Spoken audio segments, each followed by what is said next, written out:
On the Towel YouTube, how you doing? My name is Grant Smith Ellis. I'm a little towel.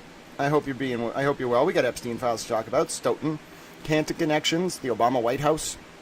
We have so much to go over, and then we'll read some Karen Reed files. There's going to be a hearing on the 17th of February at 3 p.m. I'll cover it next week. Roll the intro. Hold on. Wait a second.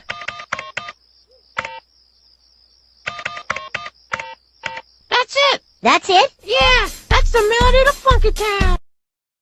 You heard him, folks. I'm a towel. That's the melody to Funky Town. Hello, nice to see you all. Day 408-9, you'll have to send an email. I don't want to dive down any rabbit holes today, all right? So I'll take a look at your email when you send it. But on the whole, I need to look into the documents. Hello, Nikki Undercover. Great to see you all. We have a lot to talk about today, all right? So I'm going to do a little bit of research with you. No rabbit holes, no trivia, and anything that we're going to start looking at. So if you have a story suggestion, just send it, grantsmithellis@gmail. I need to research it. I need to vet it, all right? So put whatever together you want to show me. Send it to my email. I will look at it. We'll talk about it. I'm going to be live a lot. But, yeah, we got to stay relatively focused, so I want to prepare things to present them. All right, here's what we have on the agenda today. We're going to talk about, let's just get the Karen Reed stuff out of the way, okay? It's interesting, but only because Kate Peter can't and the state police can't leak any of the information that Karen accidentally released, and I think that's fucking hilarious. So I just want to troll the fuck out of him a little. I mean, troll the hell out of him a little bit. I was thinking about it. Although I can cuss, I'm going to try to cuss a little bit less. You know what I'm saying? I'm a little towel.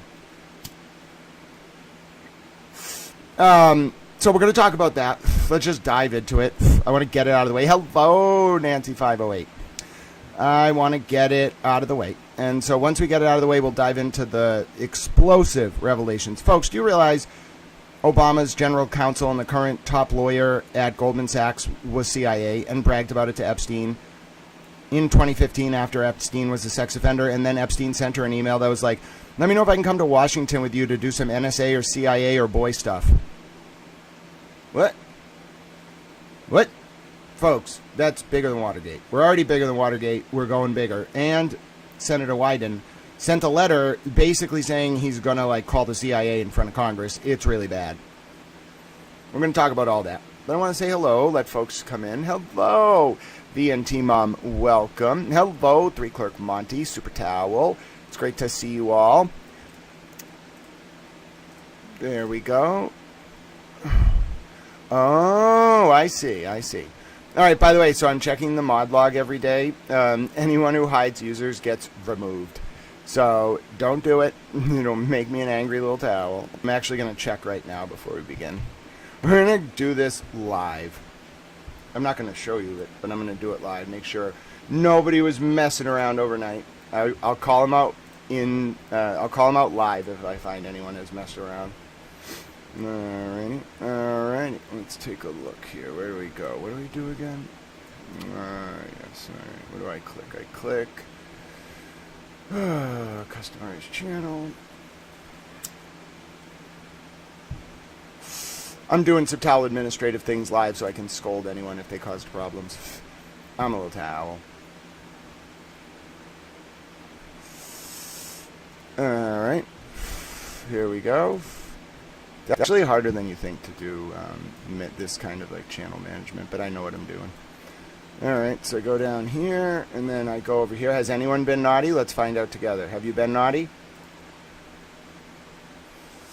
Nobody's been naughty. All right, I'm very proud of you all. You know I'm monitoring you so I can catch who's been being naughty. And none of you fell for the trap. I'm so proud of you all. Nobody was being naughty. All right. Ladies and gentlemen, I am so proud of all of you.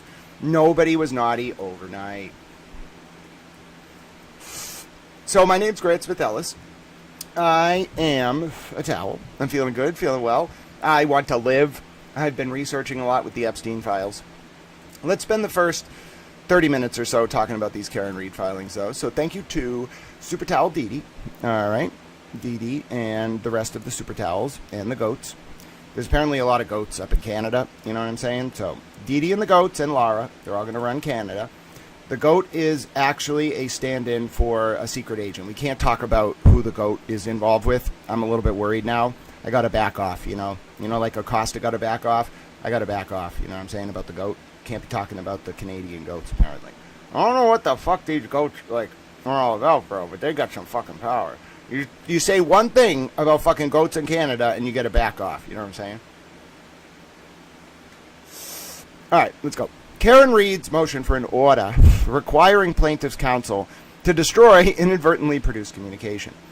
Defendant Karen Reed respectfully requests that the court order plaintiffs to destroy all copies of an email that she inadvertently sent to plaintiff's counsel on December 16th, 2025 by accidentally replying to all in response to an email on which she was blind copied, which unintentionally included plaintiff's counsel on her otherwise privileged message, which directly related to her legal representation in this case. Despite numerous requests, plaintiff's counsel has refused to delete the email or even to temporarily sequester the message while seeking the court's instruction. Therefore, whoa, he's a dick. Bro, the clawback rules are very clear. We can look at them. I'm not a lawyer. This is not legal advice. The clawback rules are very clear. If one counsel sends something inadvertently and invokes the clawback rule, you can't just ignore it. Like, Bradel got in trouble for that, even though it's going to take a while. The O'Keefe's family lawyer are going to get in trouble about this. You cannot just say, like, no, I won't follow the clawback rule. This is a provision of the discovery rules. Let's just look at it, okay? Let's just pause. Hold on. Let me bring it up on the screen. But if we're actually going to do this, let me just show you what's at issue. I don't want to really spend a lot of time on this. It's a procedural thing. It's not the most important thing in the world, but it relates to how Ken Mello tried to invoke the clawback provision related to Lindsay's phone when Tully released it and the state police, etc. But I'm worried those guys were tied to Epstein. So, like, I pass that off to, like, a way higher authority than me. Like, actually, hold on, my fan fell over. I actually pass it off to multiple higher authorities. I'm not even an authority. I'm a towel. All right, so what is it we were going to do? Oh, yes, Massachusetts Civil Discovery Clawback Rule. Which one is it? No, I just want the actual rule. I got it. It's Civil Procedure Rule 26. I'm a little towel. All right, clawback. All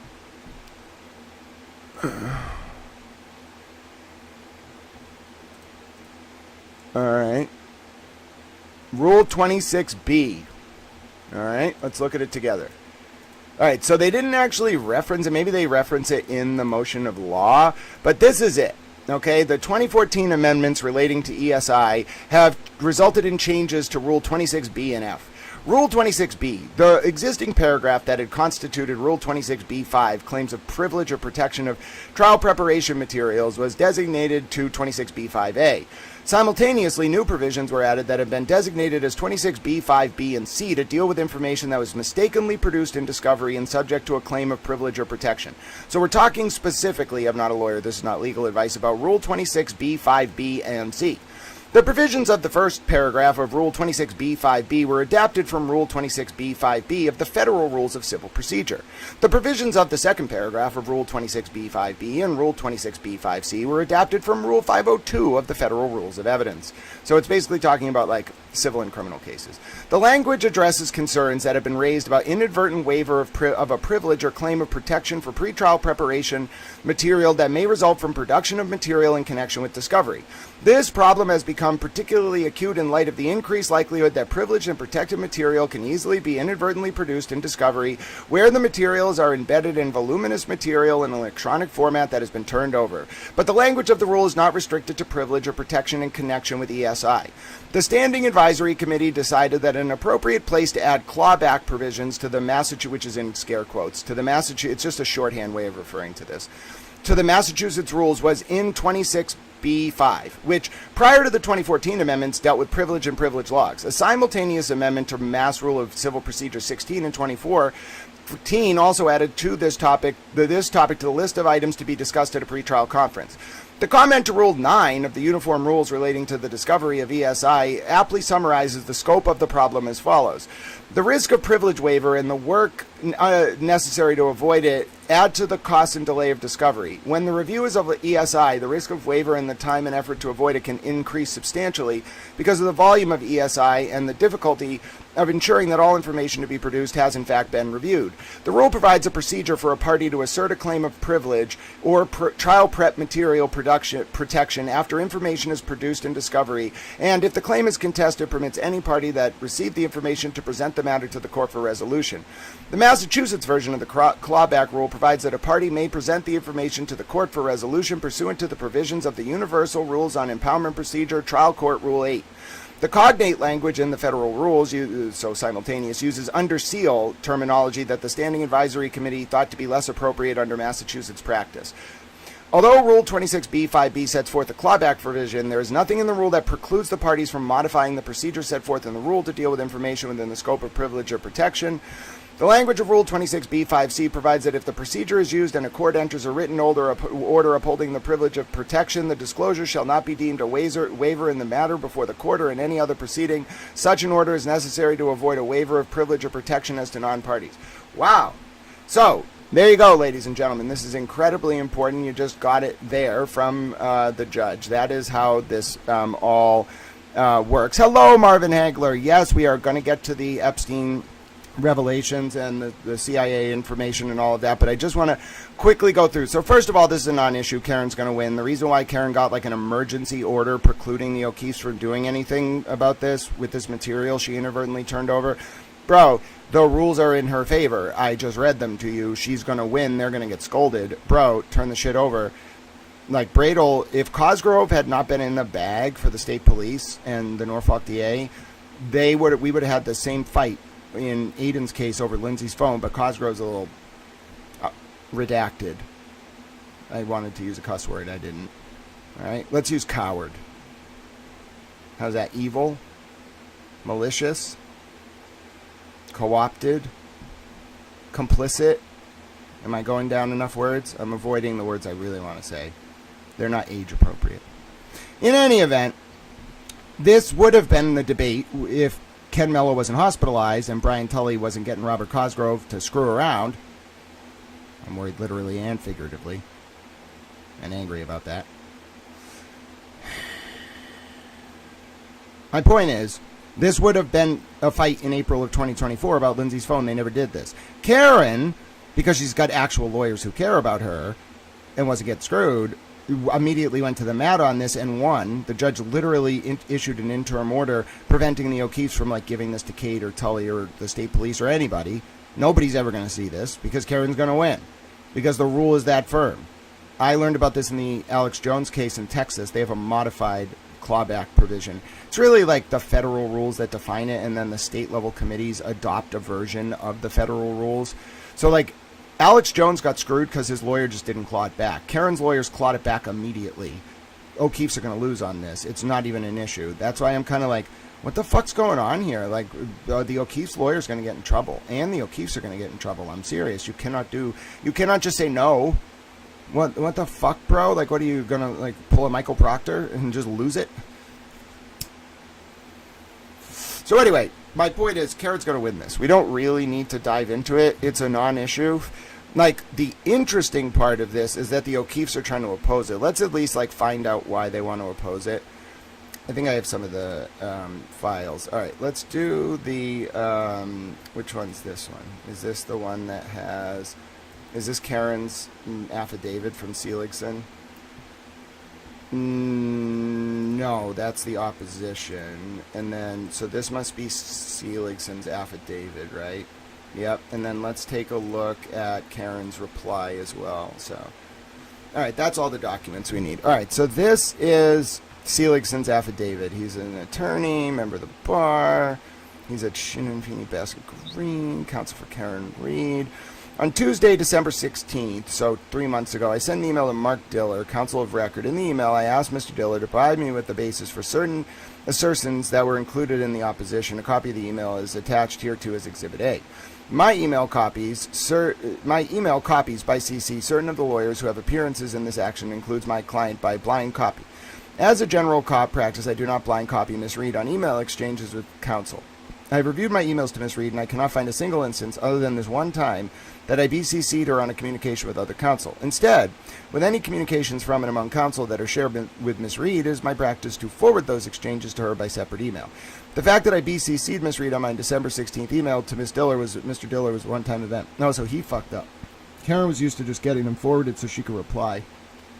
Using her cell phone, at 2:28 p.m., Ms. Reed replied to the email, but inadvertently replied to all recipients. So it was Seligson not really making a mistake, just altering his normal practice, which caused Karen to just reply all, and therefore it was a mistake, which is exactly why the clawback provision exists. Realizing that Ms. Reed's reply email had been sent to all and that replying to all was inadvertent, my law partner, Aaron Rosenberg, immediately communicated with Mr. Diller by email at 3:07. Bro, they invoked within 40 minutes, 39 minutes. She has a great legal team. It's like 14 days or something is the general practice. They did it in 39 minutes. Explaining that our client's reply to all was inadvertent. In his email, Mr. Rosenberg requested that it be deleted without reviewing pursuant to the Mass Rules of Professional Conduct. So it must be, there's like ethical rules about the claw. Oh, that's right. They're in the ethical rules too. There's like binding ethical rules about clawback. And then there's like an actual formal like civil rule about it, which is just an interpolation of the federal rule. At 3:51, so within an hour and 33 minutes of the initial mistaken email, I sent a follow-up email to Mr. Diller reiterating that the reply from Ms. Reed was inadvertent, and I expressly requested that he and his legal team refrain from reviewing or disseminating the email or attachments, that he and his legal team delete the email and all attachments from the system and backups, and that he confirm in writing that no portion of the email had been read, copied, saved, downloaded, or otherwise retained, and that he confirmed deletion of all such material and any derivative copies. That's exchanged.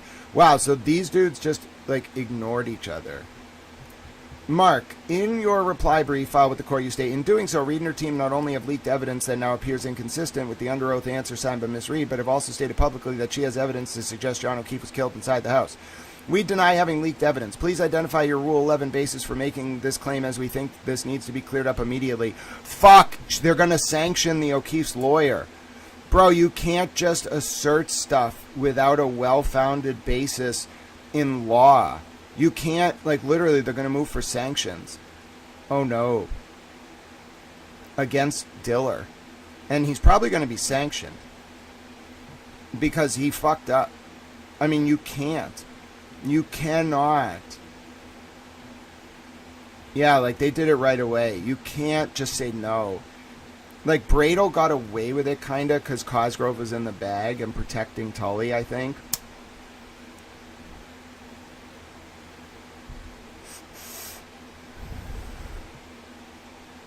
But they're going to move to sanction. Wow. Yeah, they're 100 because saying please identify your Rule 11 basis for making the claim.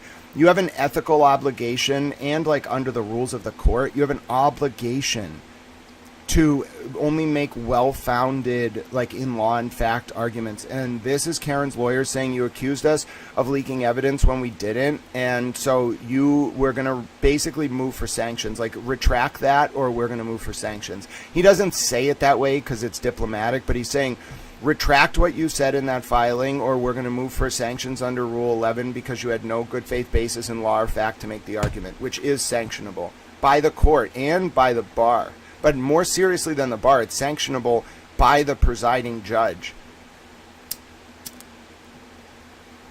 All right, 1 second. I want to look into something else. I get what this whole thing is about. It's bad for the O'Keefe's lawyer. It's very bad. And the O'Keefe's. Like, it's very bad. They're in a bad position.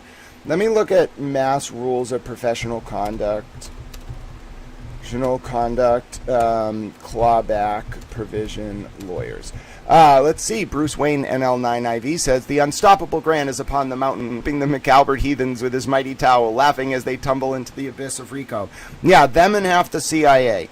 All right? They are, to say that they are, like, pissed, but, like, I'm a towel. So now I'm involved in a campaign. And I'm pretty sure I was put in a political campaign because now any interference with me is interference with a domestic political election, which is a serious national security issue. No one told me this. I just kind of put it all together. And then there's this big meeting happening with the DOJ and every single Secretary of State and they're getting briefed on like extraordinary threats to the midterm elections.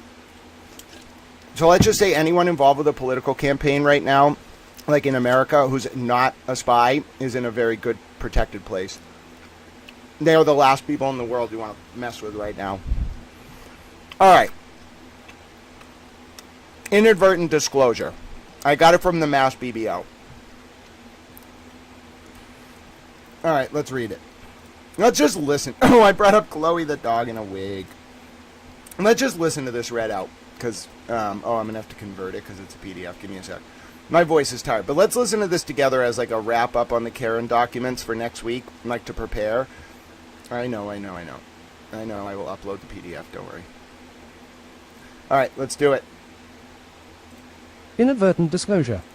When your opponent has let the cat out of the bag by Richard C. Abati, Assistant Bar Counsel, this article addresses what to do when opposing counsel accidentally discloses confidential information to you. At first blush, the errant email or over-inclusive document production feels like a fortuitous windfall for you and your client. In reality, you're now caught in an ethical dilemma.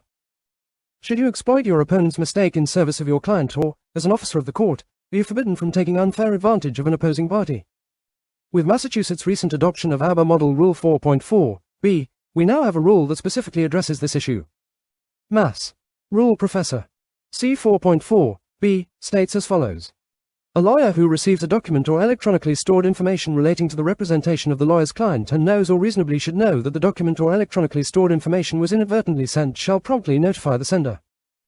Thus, the recipient of any inadvertently produced information must, at a minimum, promptly notify the sender of his/her discovery. In so doing, the recipient is afforded an opportunity to take what Comment 2 calls protective measures. In Bar Counsel's view, such measures might include seeking a court order requiring the return of any confidential material. For a lawyer on the receiving end of an inadvertent disclosure, it is important to recognize that Rule 4.4b sets the minimum level of ethical conduct. There are related issues that are beyond the scope of the rule and that also warrant attention. For instance, whether the recipient must take additional steps, such as returning or deleting the inadvertently produced information, is a matter of law beyond the scope of these rules. In practice, recipients therefore must investigate whether there is a law or court rule requiring them to do more than merely give notice to the senders. For example, in cases involving the inadvertent production of privileged materials and/or work product, both Massachusetts state and federal courts impose specific obligations on the recipient beyond mere notification of the sender. See Mass. R. CIV. P26, B, 5, B, Fed. R. CIV. P26, B, 5, Nailed it. B. Under these rules, once the sender asserts that the materials were inadvertently produced and must be returned, the recipient must promptly return, sequester or destroy the specified information, and must not use or disclose the information until the issue is resolved. The rules provide that the recipient, not the sender, then may present the issue to the court for resolution. The rule is not limited to confidential and/or privileged documents. It applies to any document inadvertently sent. The document may be in hard copy or electronic form, and includes metadata, i.e., embedded data in electronic documents, whenever the recipient knows or reasonably should know that the metadata production was accidental. Rule 4.4b also does not address whether any privilege has been waived by the inadvertent disclosure. This too is a matter of law that would need to be resolved in the courts. CEG, Proposed Mass. R. Evard. Section 523, no waiver if disclosure was unintentional and reasonable precautions were taken to prevent disclosure. And finally, there is no definitive guidance on what the recipient should do when the sender's mistake is immediately apparent upon receipt, that is, before the material is even opened or read. In these circumstances, the recipient must determine if there is any controlling law or rule in the matter, such as clawback provision in a court-approved protective order. In the absence of any such law or rule, recipients should use their professional judgment to determine whether or not to voluntarily return or delete the material unread. In cases where the recipient decides to retain the material and wait for the sender to take a protective measure, see above, another question emerges: may the lawyer review the material? Rule 4.4b fails to answer this question. It imposes no affirmative ethical obligation on the recipient beyond giving the sender notice so that she may try to protect the confidentiality of the inadvertently disclosed information through judicial intervention. Even so, Bar Counsel recommends that the recipient refrain from reading the material until the question of confidentiality is resolved, either amicably or through the courts. In summary, Rule 4.4b provides some clarity to lawyers who are the unintended recipients of an adversary's confidential information.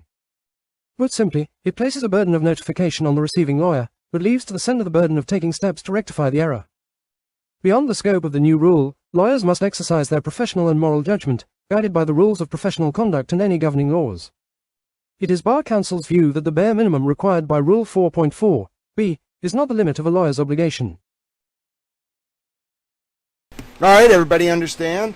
So that's exactly what we needed. This is like the O'Keefe's lawyer doesn't stand a chance. He's already like pushing the limit of sanctionable conduct. He may forget about Bar Counsel. The court can sanction him. Like, yes, it does leave some room for you to be like, well, we couldn't resolve it amicably, Your Honor, so we were just waiting for your order. Okay, let me just tell you, this is just a non-issue. Like, I'll read their opposition. Why are you opposing this? Let me just have this read for us. Okay, 1 second. Why are you opposing this? Go ahead. Oh, give me a second. I gotta upload it. The other one just uploaded. Why is this one making me actually upload it? I don't understand. I also don't understand why you're opposing this. It's clear. I'm not a lawyer, but it's clear the ethical rules are clear. All right, let's do it, please. All right. Yeah, I just want it read from the beginning, please. You didn't find any text? I don't want to read this whole thing. All right, I'm not. I'm going to summarize their arguments. I don't even want to listen to it all. I'll try to understand it, but it won't read. It wasn't scanned correctly. Stop using non-OCR-based PDFs, you lawyers.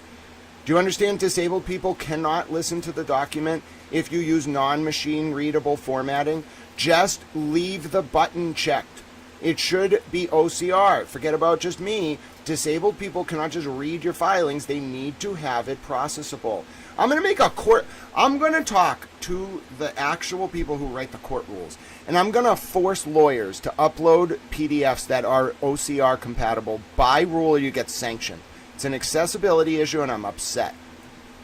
All right, let's keep going. All right. Why are you opposing this? No one's saying that you did anything improper, bro. You just have an obligation.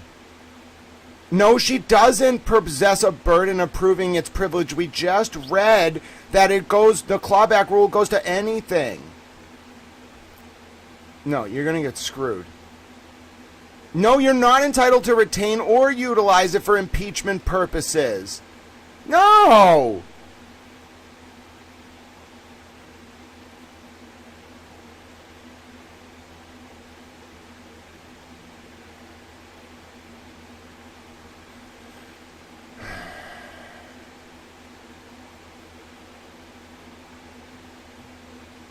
Okay, so Karen's replying about interrogatories and then the Rule 11 thing. Oh, this is serious. Like, the O'Keefe's lawyer is in trouble here.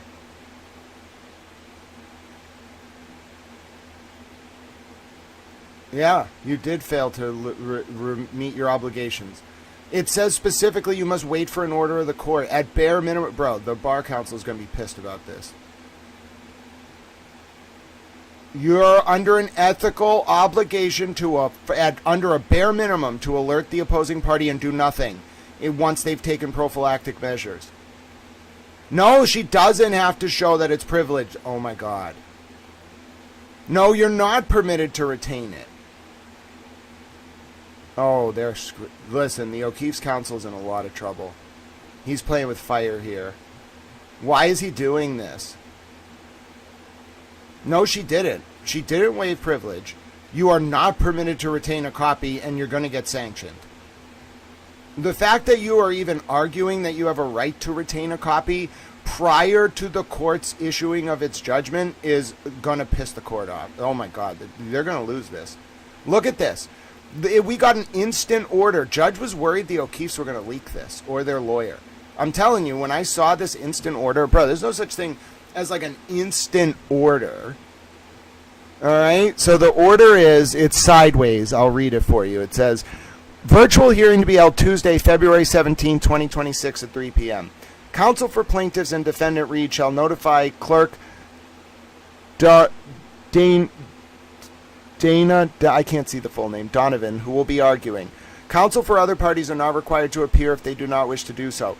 Listen to this part. Plaintiffs' attorneys shall not disseminate the email at issue or allow any further review pending further order of the court. Do you understand how much you have to upset a judge to have them issue that kind of order? It means they don't trust you not to do it. They like there's a little bit of wiggle room in the ethical rules for you to be like, well, the court didn't issue an order. No, this is judge saying to the O'Keefe's counsel, you were wrong. You were very, very wrong. Here's your order. Here's that order that the ethical rules require. Don't do anything with it. Don't read it. Don't pass it on. Don't disseminate it. Don't give it to Kate Peter. Don't give it to Brian Tully. Don't give it to Michael Proctor. Don't give it to the Norfolk DA. Don't give it to Laura McLaughlin. Don't give it to anybody. If you get this kind of order from a judge, it literally means they don't trust you as a lawyer. Like, we're moving very quickly. Now I understand. The O'Keefe's lawyers were put on notice that they were going to be subject to like a motion related to Rule 11, which is like Reed's lawyers were going to argue that by alleging that Reed's current legal team leaked, the John O'Keefe's family lawyer had no good faith basis in law or fact to make that allegation, her current legal team. And so by doing that, Reed's lawyers were like, correct what you said, or we're going to, like, they were implying they were going to move for sanctions. O'Keefe's family lawyer, in the context of that exchange, gets an email from Karen he's not supposed to get and then refuses to return it. Like, this is petty by the O'Keefes and their lawyer, and they're going to get in a lot of trouble over this, in my opinion. They're going to lose. The law is against them. The ethical rules are against them. The rules of the court are against them. They're going to lose, and they're going to look bad when they lose. And I don't understand why they're doing this. It's so petty. It's not even petty. It's just, like, obvious why they're doing it. They just want Karen to suffer, but, like, the court's not going to punish Karen. The ethical rules, the discovery rules, it's all on Karen's side. Bro, this is outrageous. I'm sorry. Judge is just going to be like, why didn't you... Judge is going to order them to return it. Judge is going to sanction them if they leak it. I'm telling you right now. Judge is upset. And he's going to get more upset if he thinks that the O'Keefe family's lawyer did this on purpose. Tried to intentionally retain... It would be one thing... Karen doesn't even need to assert privilege under the clawback provision for the rule to come into effect. Her lawyer can assert anything. It could have been any document. But we have a privilege document here which implicates another ethical rule. Like, the O'Keefe's lawyer is literally asking for his license to be reviewed by making this argument. He has no ground to stand on. He's going to lose, and he already lost. Like, the judge issued an interim order basically previewing that he's going to rule against the O'Keefe's next week. So, I don't know what to tell you. I've never seen anything like that. That's so bad on the O'Keefe's lawyer's part. Come on. There's no ambiguity in those rules. There's nothing that says, oh yeah, like, think about trying to keep it and use it. Like, the whole rule, Bar Counsel just wrote an essay. The whole point of the rule is so you don't do that. You're not supposed to use it as a tactical advantage, whether it's privilege protected or otherwise. You're just not. It's bad gamesmanship. It's offensive to the court and to Bar Counsel. Remember, Bar Counsel controls licensing. So you piss off Bar Counsel, like, they can go after you for like 10 years. They spend a long time if they're mad at you.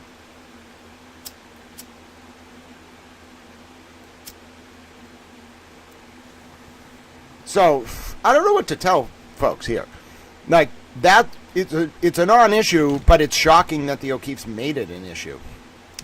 All right, so let's do a prediction. Let's do a poll. Will Karen Reed win her motion to force the O'Keefe's to return the email via the clawback rule? Yes. No. You have to vote yes or no. Actually, I don't know. All right, there you go. Threw up a poll. You can tell me what you think. Now we're going to Epstein stuff, all right? I'll look at some of the comments now. So, does everyone feel educated and erudite now regarding the scope and nature of the controlling rules? And I'm not a lawyer, this is not legal advice. But do we all feel like informed, erudite little towels? I do. Let's see. All right, I'm taking a look. Yeah, I'm not sure if they're going to get sanctioned. I agree. Like, I see it going towards sanctions, but I think Judge will just scold them. Scold the O'Keefe's lawyer. And if they leak, God forbid, if they leaked this already, and Kate Peters like, I don't care, I hate Karen Reed, and like the state police hate Karen Reed, and we're gonna leak this. Like, dude, that case is gonna get thrown out, and they're gonna get fined like $500,000.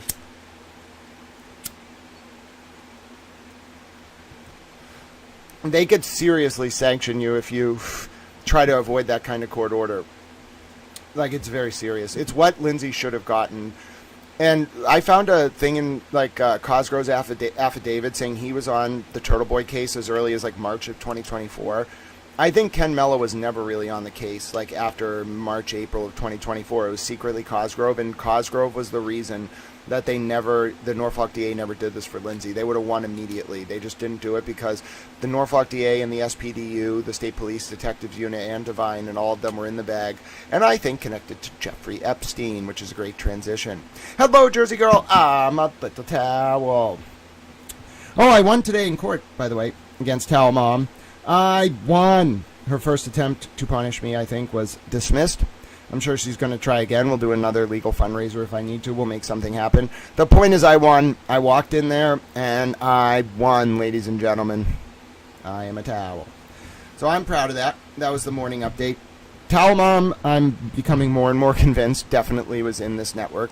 Like, so I was thinking about it more. Like, there's no way that Wendy Murphy just was famous in the 1990s, like, automatically like that, you know? Like, just no way. Like, she was definitely part of some group that made her famous. That's why she got to go on Fox and CNN and Power of Attorney. That's why I knew, like, Geraldo and Donahue and Montel and President Trump. And, like, she was part of the circle, and I think she was complicit. I don't know why. I kind of understand why, because I'm seeing that a lot of, like, the Epstein victims' lawyers were actually in the group with Epstein. So I think my mom was like a catch-and-kill artist. Like, she would get victims who came to her and then quietly make them go away. So I'm pissed at my mom about that. I'm pissed. I don't know if she was working with CIA or, like, a contractor or whatever, but I'm pissed. And, like, I don't know. I'm part of a political campaign now, so it's a weird dynamic with her. Towel Mom every day looks like she's, like, pale white and, like, barely able to function. I'm a little worried about her. Like, she looks like her life has just collapsed. And, like, I realized that Friday freak out during the Turtle Boy hearing when Cosgrove was talking, that was the moment that the Epstein files got released. They got released at, like, 1:30 p.m. or 2 p.m. last Friday. So I think, like, a lot of people in that network, close to Harvard, MIT, etc., oh, I think they're going down. I don't know where.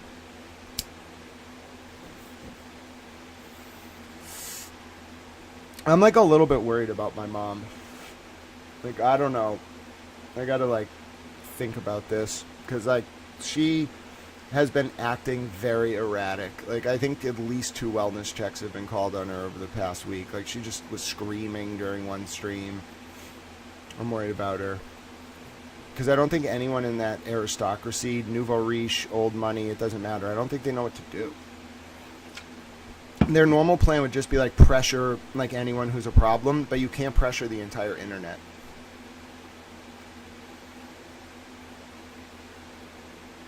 So, it hits very close to home.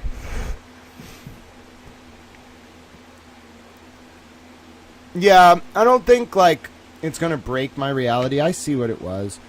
I see how intricate, how many decades it went on, the ties to Adnan Khashoggi, like, the different governments. I see it. I see the, like, dynasties of Europe basically presenting faux nation states after the Peace of Westphalia in 1648 to give us the illusion of democracy while actually running private fiefdoms with paramilitary police forces that worked for them but ostensibly were working for the public. No, I see it. I absolutely see it. I'm terrified. I'm horrified. I can't believe, like, brothels weren't brothels. They were fucking human trafficking networks for children to be abused by these monsters, men and women. I think a lot of the enforcers were victims as kids, but it doesn't excuse it. Sorry, it doesn't excuse it. You all enslaved people. It was like a pyramid scheme for enslaving, like, vulnerable populations. Like, some of them got to be pimps eventually if they lived and worked their way up. And then with the really scary part, we'll talk about this all, but I've studied, and I'll show you how I do my research so you all can do some too, and then I'll do more later tonight. But I just want to tell you all, like, I've studied these files, like, probably up there with, like, Amber Speaks Up, Julie K. Brown, some of the Kronkin, a wonderful reporter from the UK, all of whom follow me, which I'm blown away by. Maybe not Julie Brown. I don't know. Maybe she does. I don't know. She's amazing. She was with the Miami newspaper that, like, blew this all open in 2009 with Acosta in that case. But I've just been thinking about sort of the implications of all of this, and I've looked at some of the files, and I understand the language these, like, people were talking. And what they were doing basically was, like, they were doing two things. They were either, like, headhunting for people with trauma who experienced, like, what's called, like, work hardening as a result of the trauma, and then developed what they called special gifts. And they had people in, like, phases, like phase 1, 2, 3, 4, 5, 6, like, there were more. Like, it's very, I never saw, like, a full schematic of their, like, project, but that was basically the idea, the premise that, like, childhood trauma, if you survive it, if you make it through, childhood trauma induces gifts, special gifts. I don't really, like, have it all put together. I think it has something to do with, like, a break in the psyche at a very young age. Like, if you break the psyche of a child, like, below a certain age, and then the child just keeps developing, they'll have, like, superhuman memory or, like, all these other gifts. I think they kind of compare it to, like, clairvoyance, but it's not really telepathy. It's more just, like, how do I explain it? Like, it's an intuition about what other people are thinking when you're talking to them, whether it's in person or, like, through the internet. And then it's also an intuition about, like, what events are happening, like, and whether they're good or bad. That's the best way I can describe it. And I think they did one of two things. One, they went and looked for these people. Like, they have emails, Epstein and Maxwell, talking about, like, oh, I met this girl in Vienna. She was traumatized as a child. She's, like, a phase 3. She's starting to develop special gifts. She needs mentoring, kind of thing. But they would abuse them, too, I'm sure, which is horrifying. Okay, then what I think they also were doing is actually, like, breeding people. I've read some of the files that talk about how, like, they would, like, go to these victims and, like, manipulate their, like, ovaries, like, through, like, medical procedures, and then they would impregnate them and then have the woman or child have the baby. They'd let the woman hold the baby for 15 minutes, or the child, and then take the baby. I think that served dual purposes. It wasn't just to traumatize the victim. It was also to create a baby that could then be subject to trauma, and that would then develop these gifts. Like, it was a specifically genetically breeded baby that they would then traumatize in the hope that it would develop, the child would develop these gifts. That's my best read of what this was. Okay, they were very into, like, child psychosocial development, the child brain, the way that genetics interplay with cognitive functioning, the role of trauma in the development of, like, superhuman abilities. There was all this stuff. They were trying to genetically engineer a race, like a very, like, quote, pure. It was like eugenics on steroids, like a race of, like, super intellects that could, like, manage this project, this vision that they had, where, like, all poor people would go away, and, like, there'd be, like, fiefdoms where, like, poor people would work for a very small group of hyper intelligent people. That was their vision. And it's like, I was never going to go along with it, so I don't know what the fuck these people were up to. And I think they got kind of karmic justice, because I think some of us who were either, like, traumatized and then developed the gifts, or intentionally traumatized and developed the gifts, or whatever, rebelled against it. We were just like, we're not going along with this. And then our gifts were such a biological adaptation, such a evolutionary leap, that the existing structures couldn't deal with us. We became like rogue elements within the system who were able to kind of bring it down, because we were just so intelligent that we could do the work of, like, 500 people constantly. It was like their punishment for trying to genetically engineer the human race. Some of us got outside their system and took them down. That's why I say it's divine intervention. It's the punishment for trying to play God. You can't genetically engineer humans. It's going to rebound on you. And that's exactly what happened. Some of them became so intelligent, perhaps me included, that we were just like, well, we're not playing this game. We'll just take them down. What are you going to do about it? So that's my analysis of all this. But let's look at the facts. Yeah, I know, right, Petty LaBelle? Like, I don't do things for money either. And I feel like I'm a class traitor to them. I really do feel like they view me as a class traitor. Like, I don't think they know what to do now that their order has fallen, but I get this vibe they, like, view me as having like, been around them, like, benefited from their system and then, like, screwed them over. They see me as, like, the ultimate traitor, like Kubrick when he made Eyes Wide Shut, which, frankly, that's what I was going for, so.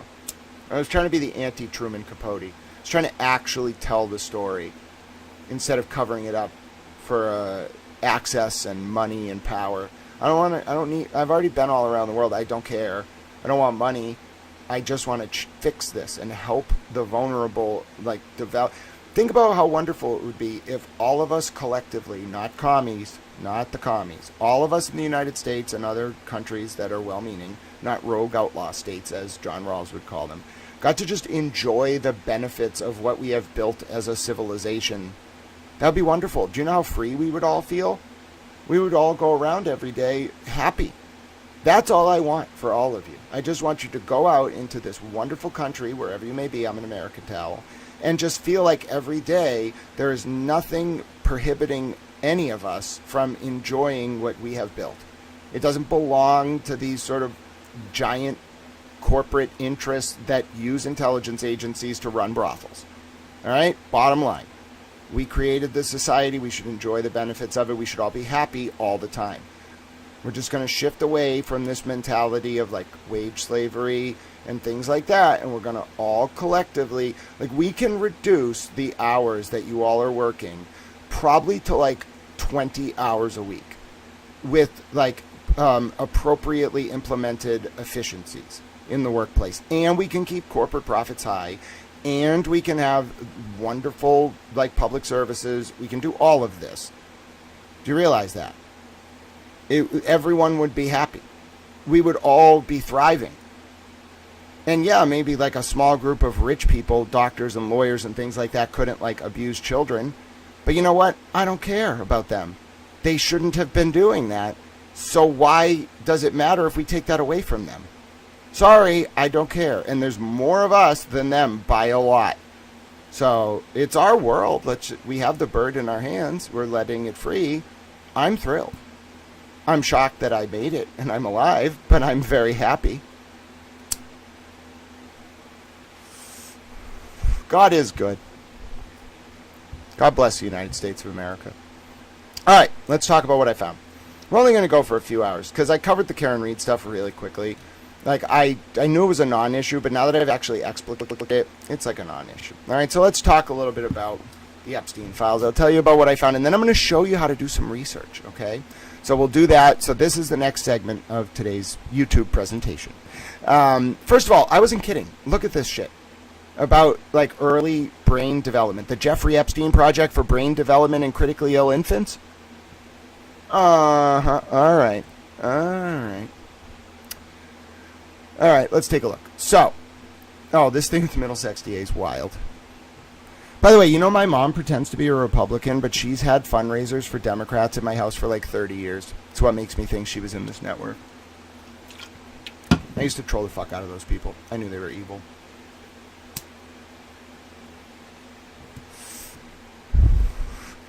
All right, so let's take a look at what I found. All right? So I was just being a little towel. All right? Now, I'll show you the source file, okay? But let's just have it read out, okay? Let me just have it read out, and then I'll show you the source file, all right? I love this read aloud because it saves my voice. And it goes at 1.5 speed, and it's British. Conversation. Semicolon. Jeffrey Epstein asked the CIA's 2015 agency medal winner Kathy Ruemmler, former White House counsel to President Barack Obama and now the top lawyer at Goldman Sachs, to show him her version of Washington one day, if possible CIA or NSA or boy stuff. Of course, Ruemmler replied. This exchange occurred in 2015 while Epstein was a sex offender. Source. Earlier Thursday, I reported. Kathy Ruemmler, a former White House counsel to President Barack Obama and now the top lawyer at Goldman Sachs, was awarded the CIA's agency medal by Director John Brennan on January 8, 2015, and then Ruemmler instantly told Jeffrey Epstein, a sex offender. Ruemmler noted to Epstein, John Brennan gave me the CIA agency medal, the CIA's highest award, this morning. How cool is that? Ruemmler left the Obama White House in 2014 and returned to private practice. Ruemmler was almost nominated as U.S. Attorney General in September of 2014, but withdrew her name from consideration due to her close relationship with President Obama. Ruemmler currently serves as Goldman's chief legal officer and general counsel. She is on the firm-wide management committee and also serves on FINRA's board of governors. Okay. Everybody a little freaked out. And by the way, listen, I'm not the only one looking into this. I think I was just the person who threw myself out there and had no connections to anyone. So, I just tried to cut off all the people who could potentially have been, harmed by what I was doing, unless they were already in it. There are a few people I'm very loyal to that I always defend, tell the truth to, which I always do. And those people mean a lot to me. But on the whole, I just had to cut. I had to get rid of people in my life because they were going to use them against me, as pressure. And now you're seeing why. I think the entire establishment... When I went to court today, okay, it was the first time that, everybody was... people... I knew people knew me, okay? But, they were beaming. They were... some of them could not stop smiling. Especially, I can't speak specifically, but, let me just tell you. I walked into that courthouse. It was unbelievable. It was a different vibe. It was they knew. They knew what I had done and accomplished. They were all so proud. They had been so scared for so long, and they were just so proud. It was so interesting. And they were so happy to help me. I got so much help. You don't understand. It was the craziest thing I've ever seen in my life. It was they wanted to, I saw someone on Facebook. By the way, I made this post on Facebook on the Stoughton Daily News page. It got 1,700 shares or something. I was what is going on right now? Apparently a lot of people are reading about the connection between Robert Devine, Epstein, Maxwell, the Police Explorers program. And one of the reshares, I was just reading the comments and someone was this Grant guy's a hero. And I was what? And then I realized today, this is not a joke. Everyone knows about this. I thought Mr. Yannetti being proud was it was a very high compliment. I couldn't tell why he was proud. Now I understand. But this is the first time I've actually felt the weight out in public of what I've done in a very positive way. I felt just if I just went into a store, someone would just buy me the drink. If I went into a restaurant, someone would just buy me the food. It was really weird. I didn't know what to say. I was just okay, and then I started talking to some dude. He was a cool dude. I forget what he did or why. Oh yeah, he was kind of mad that Revolutionary Clinics closed in Cambridge. I was sorry bro. I was working on the business permitting ordinance, and Keith Cooper pissed me off a little bit, and then I fucked up their company. It wasn't fucking up their company. It was the policy issue was very important, whether or not medical stores could co-locate to adult use during a priority period under 94G31AI, which has to do with local business permitting ordinances, and specifically the Cambridge business permitting ordinances about adult and medical use stores. So I got into this very fascinating conversation with this gentleman. Then we were talking about the old Boston Garden. The point is, I didn't know everybody knew me. I'm baffled. I am just completely baffled. No, thank you for being proud of me, Petty the Bell, and 2, making it count. I didn't know like how many people were cheering on the fall of this network. Like, I got that, like, they were powerful, but I didn't get they were so powerful that no one was, like, willing to take them on. Well, I guess Karen took them on, but even then, her and Yannetti had to do it, like, indirectly. And, like, I'm pretty sure this was the kind of network, if you took them on, you died. And now everyone's just kind of like, well, we can all take them on. What are they going to do? So anyway, going back to Kathy Rumler, you all have to understand why this is such a big deal. Do you all understand that the implications of this are that this woman, when she was White House counsel, was in CIA. She was CIA after she left. She got the agency's medal while she was getting ready to go back to Goldman. And she was CIA. She is CIA. This is incredible. They blew her because she blew her own cover to Jeffrey Epstein. This is bigger than Watergate. Let me show you the primary source. It's going to ask me to age verify. There's the primary source. Bro. It is not okay for the CIA to do that. Even if Obama was CIA, you can't have the CIA involved in domestic politics. It's literally illegal. It's not allowed under the National Security Act of 1948.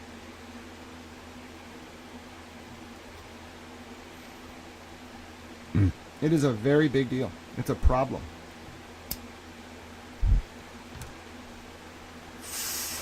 There was something else I wanted to look at today, though. So I'm going to talk about that Kathy Rumler stuff. But then there was something that just came up that I wanted to talk about. Let's see. What was it? Wasn't the O'Keefe and Reed civil motion? Oh, I'm going to show you all how to research these files. Okay, so this was a big enough deal, right? Like, just finding that the CIA had a person in the Obama White House as White House counsel, and she was going to be Attorney General. You don't understand. It's a very, very big problem. Right, and listen, we can train the CIA. They're allowed to be the CIA. They can't operate domestically. And they specifically can't be involved in domestic politics. It's a really big problem. That's why Watergate happened. Because the CIA burglarized the Daniel Ellsberg, the Pentagon Papers leaker's Dr. Fielding's office. And they got caught. And then they burglarized the Chilean embassy. And then they burglarized the DNC. Because the DNC was getting money from the Cubans. You don't understand. The CIA cannot operate domestically. So this is the biggest deal possible. Like, I'm telling you, wait for this woman to resign. She can't be the top lawyer for Goldman Sachs when she told Jeffrey Epstein after he was a sex offender that she was CIA and won the agency's highest medal. Bro, she's going to resign like today.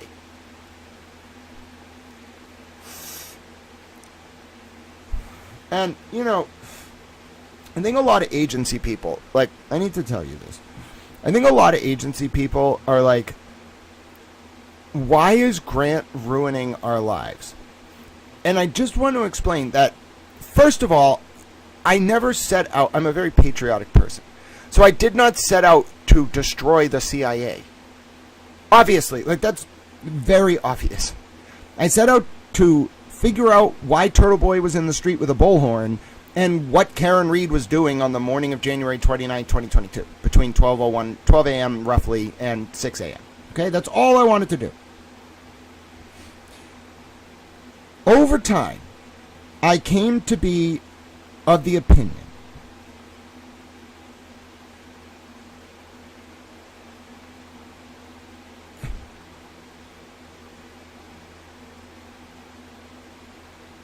that what I was staring down was such a pervasive level of evil that there was no national security justification for what was being done. You can tell me you do wet work because you want to overthrow like hostile governments, and I'm going to be like, bro, I'm not going to do that, but if you feel like we have to do that, it's like war, like I'll authorize you if I'm in politics and like in charge, I'll authorize you to do it. But you better, like, I get we killed Nakamoto, but you better tell me, like, there's a very compelling national security reason. They better have killed our troops. They better have, they better be an immediate threat. Like, there better be a compelling national security justification for why you want me to do that. I'm not opposed to it. Like, I'm opposed to it morally, but I'm not opposed to it for the purposes of national security. Like, my government is, and my country is more important than my private moral views on not killing people. Obviously, like, there are presidents who have opposed the death penalty but let executions go forward because their private faith or beliefs aren't as important as the democratic will. All right. You cannot come to me and say that for national security purposes you hurt children. Nope, not even one. Nope, rejected, you're fired. You cannot come to me and tell me that you abused children sexually. Nope, you're fired. Get out, don't come back. You cannot tell me that you ran brothel networks with police as enforcers who enslaved children throughout, and then when they became adults, enslaved them as well through the criminal justice system and a private Gestapo. Nope, you're fired. There's no cost-benefit analysis. There's no justification. There's no national security purpose. It is just gratuitous control on behalf of very powerful and wealthy people. That's it. And there's no way I would ever approve it.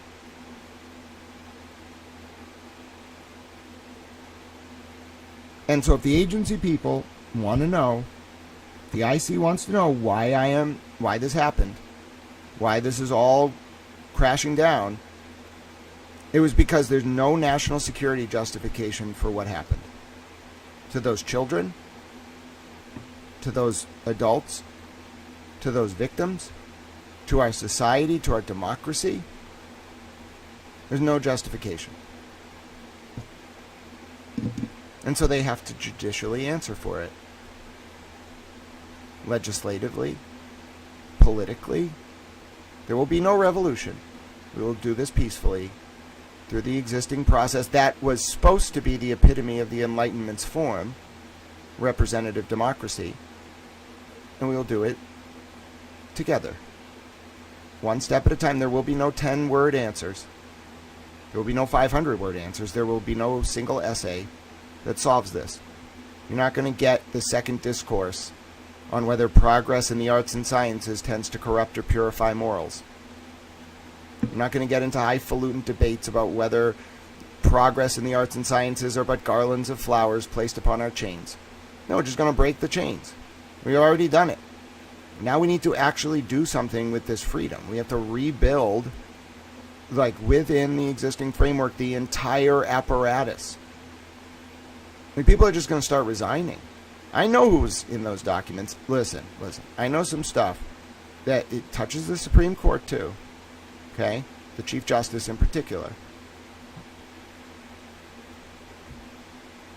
That makes me sick. I bit my tongue on this one for a while. Got a lot of sources.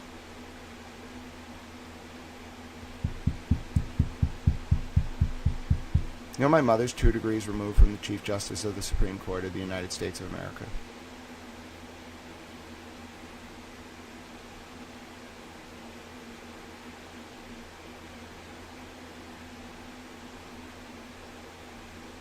You know, I know a lot of people.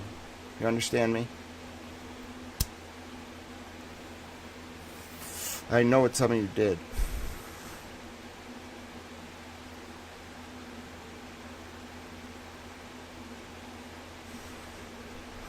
And I'm upset about it. And I may potentially have called in half the state government. And this Pandora's box is not going to close now. May have called in a few people above the state government.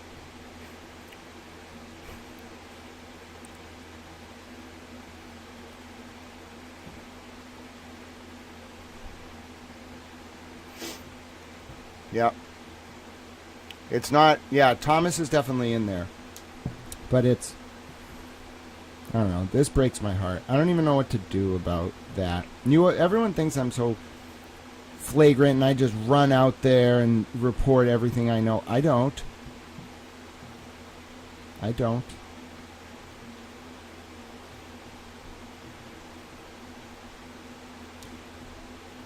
The thing that I know,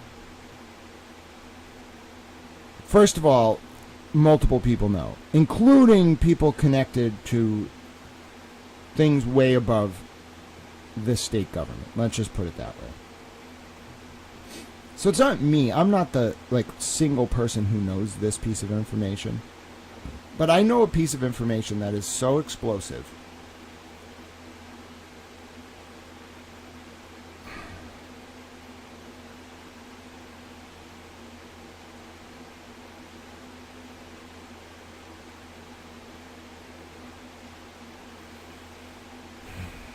I'm going to have to think a lot about this one. I feel like there's a very compelling public interest in disclosure about what I know. One, I have to speak very generally about this. One, it impacts something that is ongoing. It's going to be very hard to figure this out on purpose. I don't want you to figure it out. It's better if you don't. Two, you know what? If he's in the files, if we do a search today and he's in the files, I'll say what I know. If he's not, I won't. For now.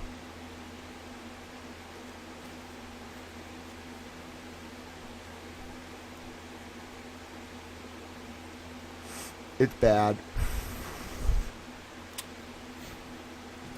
But it's a very weighty decision for me to make. I have no first-hand evidence, but I know enough to know that it's important, and I know who it connects to. So I just have to think about this. I didn't really think about this until right now because I was thinking about various things. If you listen back, you could probably get enough hints to start searching, but you're not going to figure it out. It's very obscure. There are press releases that could get you there, but I haven't given you enough to actually let you figure it out on purpose. The point is, I know something I shouldn't, but other people do too who are way more powerful than me, and it is bad. And my mother's, if not directly, then at least tangentially related. I think my mother really was involved in this, the more I think about it. I don't know what the fuck she was doing.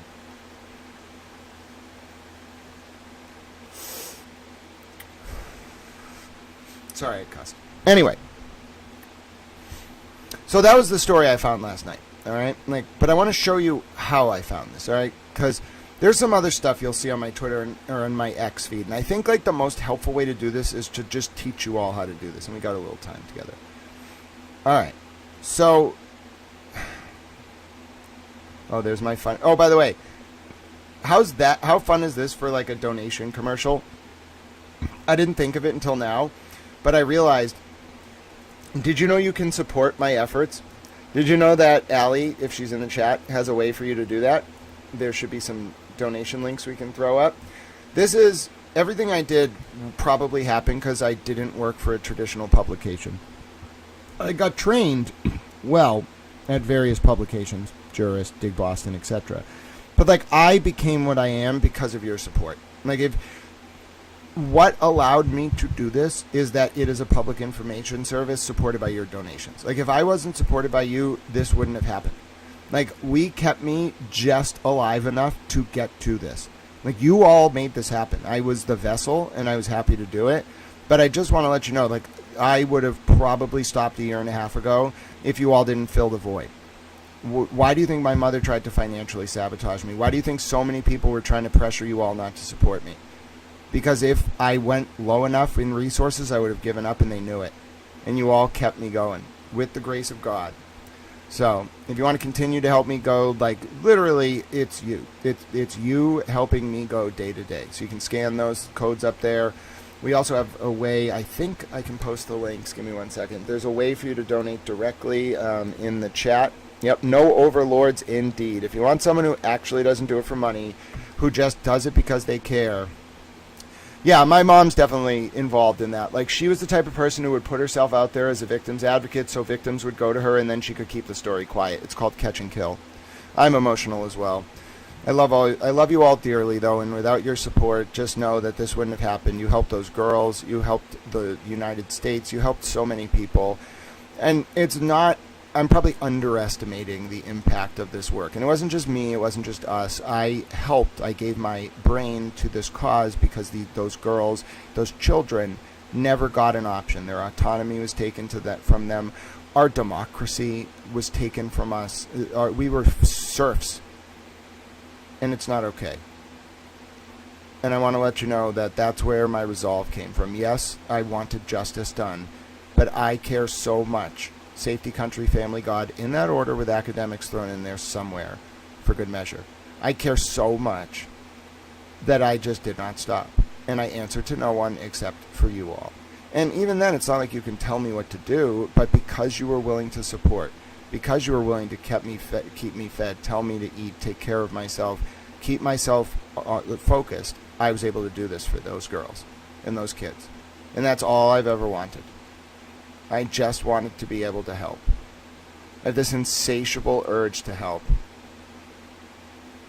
All the time. It's not because I want anything from it. It just is insatiable. If I'm not helping, my mind is upset. It's rebelling. I don't rebel at stagnation. I rebel at being unable to help. And sometimes I need your help because, frankly, who's going to hire me to do this? No one. Maybe in politics I'll be able to make some inroads with my ideas because of your support. But no one's going to hire me to do this. You all are going to be the people who support me, and we're going to work together, and then I'm going to just have enough to get by, and then I'll make sure the rest of the system is functioning appropriately. That's how it should be. You don't get into politics to get rich. It's the stupidest thing I've ever heard of in my entire life. You get into politics begrudgingly because you see a problem, you want to fix it. You don't increase your personal wealth. You have enough to get by. Bed, apartment, nice view, some medicine, few cigars, water, food, Gatorade, energy drinks, coffee. What more do you need, frankly? What more do you need? Why are you doing this if you want more than that? And I'm not saying everyone needs those exact same basic minimums, but if you're doing this to increase your own wealth, you're in it for the wrong reasons. If you're doing it for power, you're in it for the wrong reasons. If you're doing it for access, you're doing it for the wrong reasons. Just do it for the right reasons and support people who are doing it for the right reasons, because it really breaks us down. Not mentally, I'm very strong, I'm happy, I want to live. But imagine just putting your body through the ringer all the time. The stress, the impact of stress on the body is incredible. Yes, adrenaline is very good for solving problems and looking into things, but you're borrowing against your future self. There are days when I lay down and my legs, I can barely feel them because I've just borrowed against my future energy, and I collapse because I'm so physically broken down. Not mentally. I'm sitting there thinking about how important it is to keep fighting and how important it is to keep going and how happy and honored I am to be in this position and how lucky I am to do this work and to feel so fulfilled on a daily basis. But don't think that there are not challenges. If everyone was incentivized to do this, we wouldn't have a problem in the world. We have a system that does the opposite. It disincentivizes selflessness. So, I approached a fork in the woods, and I chose the path less traveled, and because of you all, I'm still trotting along, just trying to help. Look to the side of the road, pick up a little birdie, let the little birdie free, walk along the road. Oh, it's a little birdie. What is going on? Oh, your wing's a little broken, little birdie. Let the birdie free. Oh, no, I need a sandwich. I'm feeling a little lightheaded. Someone gives a donation. I tell them about, moral virtues or the law from a lay perspective or whatever. And then I walk along. There's another little birdie. Oh, goodness, little birdie. Your foot is not even on your body. I don't know how to fix this, but I'll learn about it. Spend a few minutes with the birdie.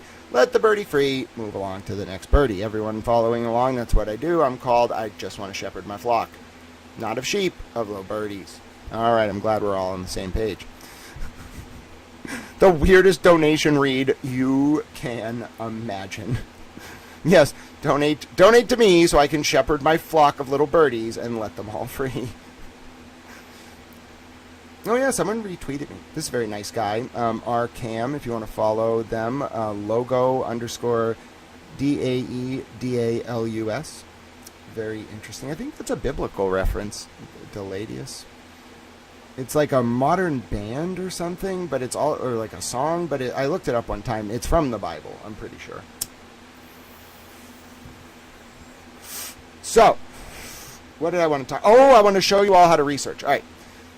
I got to do a post about this because I'm so excited to teach you all how to research. Are you all excited? Let's do it. All right, let me make a post. Where do I got to go to do that? All right, I'm a little discombobulated. Not really, I guess. All right, here we go. Okay. I am about to host a seminar to teach you all how to search through the Epstein files like a towel. Let's do it. All right, everyone ready for the seminar? We're going to do this for like, I don't know, an hour or two, depending on how I feel.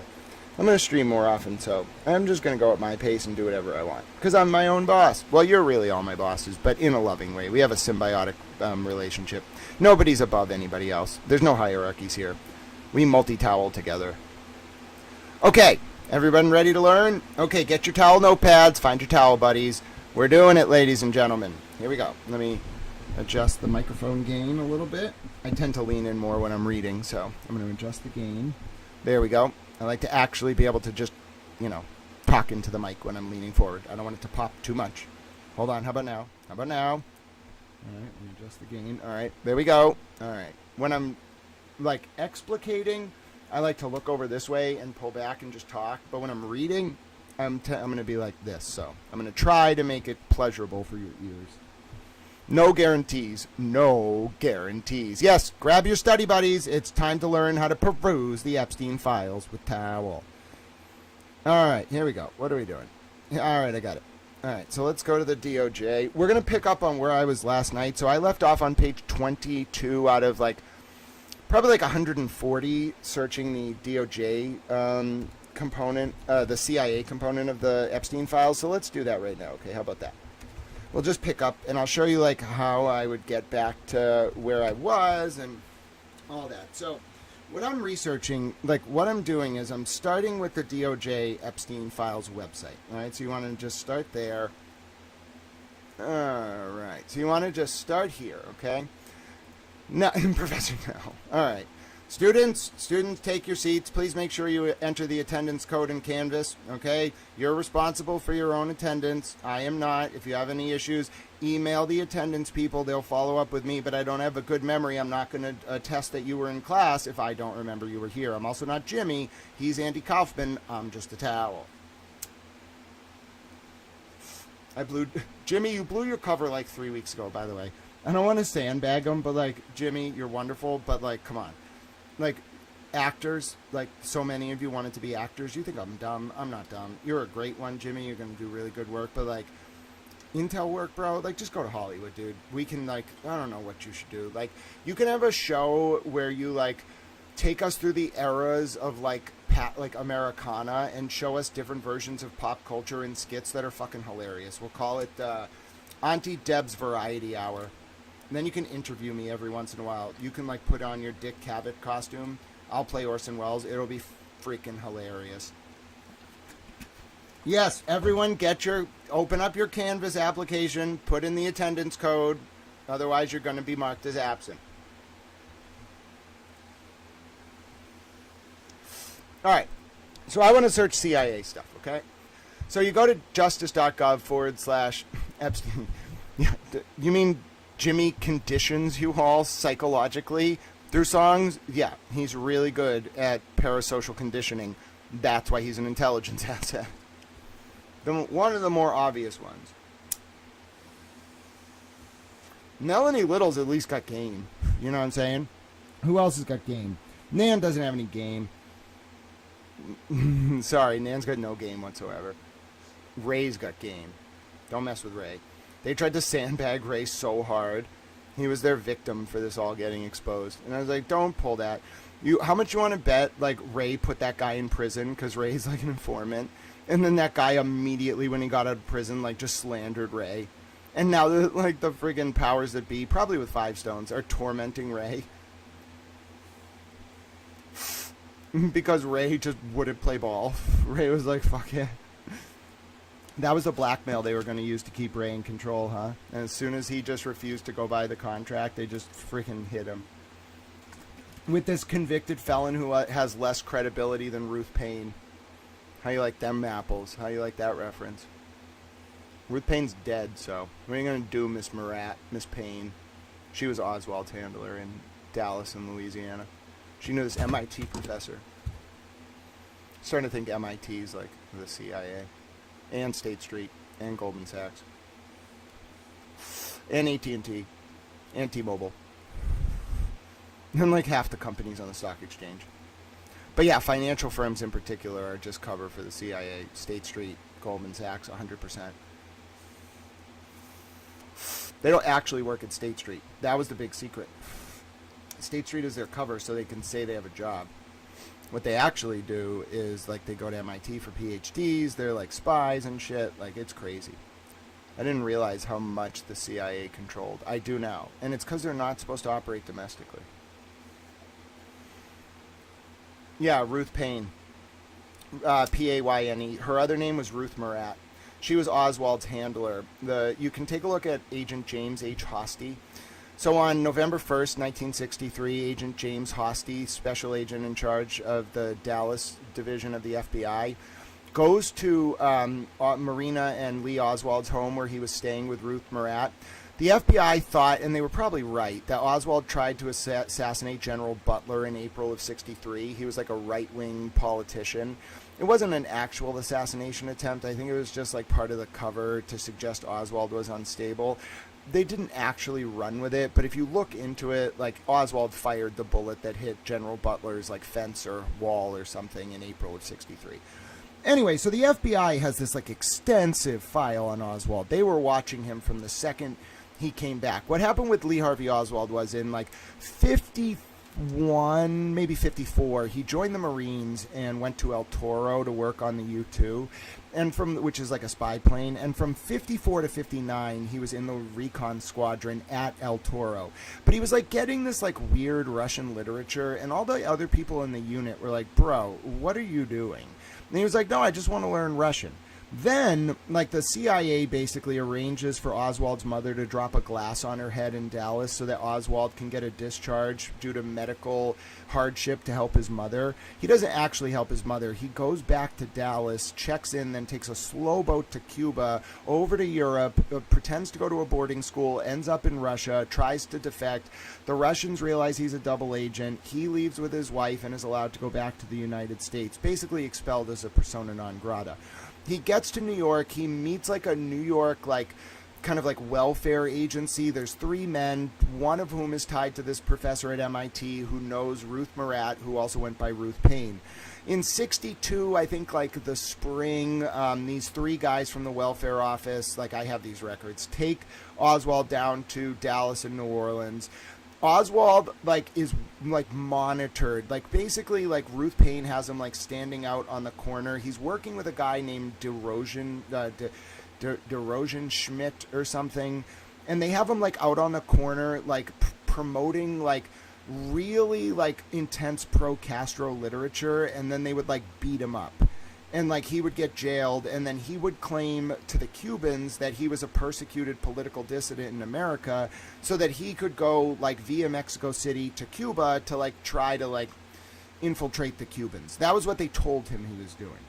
In reality, what had happened was Kennedy and Khrushchev were making a number of kind of, like, tactical maneuvers between the Bay of Pigs in '61, I want to say, April '61, and then the Cuban Missile Crisis in October of '62.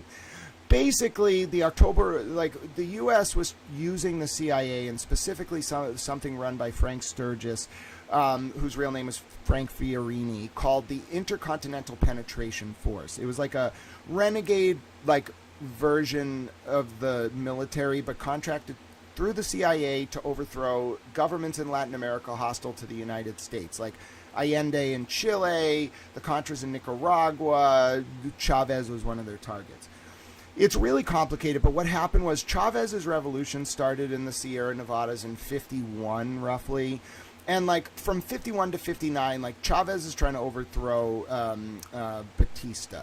And Chavez is working with Frank Sturgis, who's like the head of the Air Force in Chavez's revolutionary government.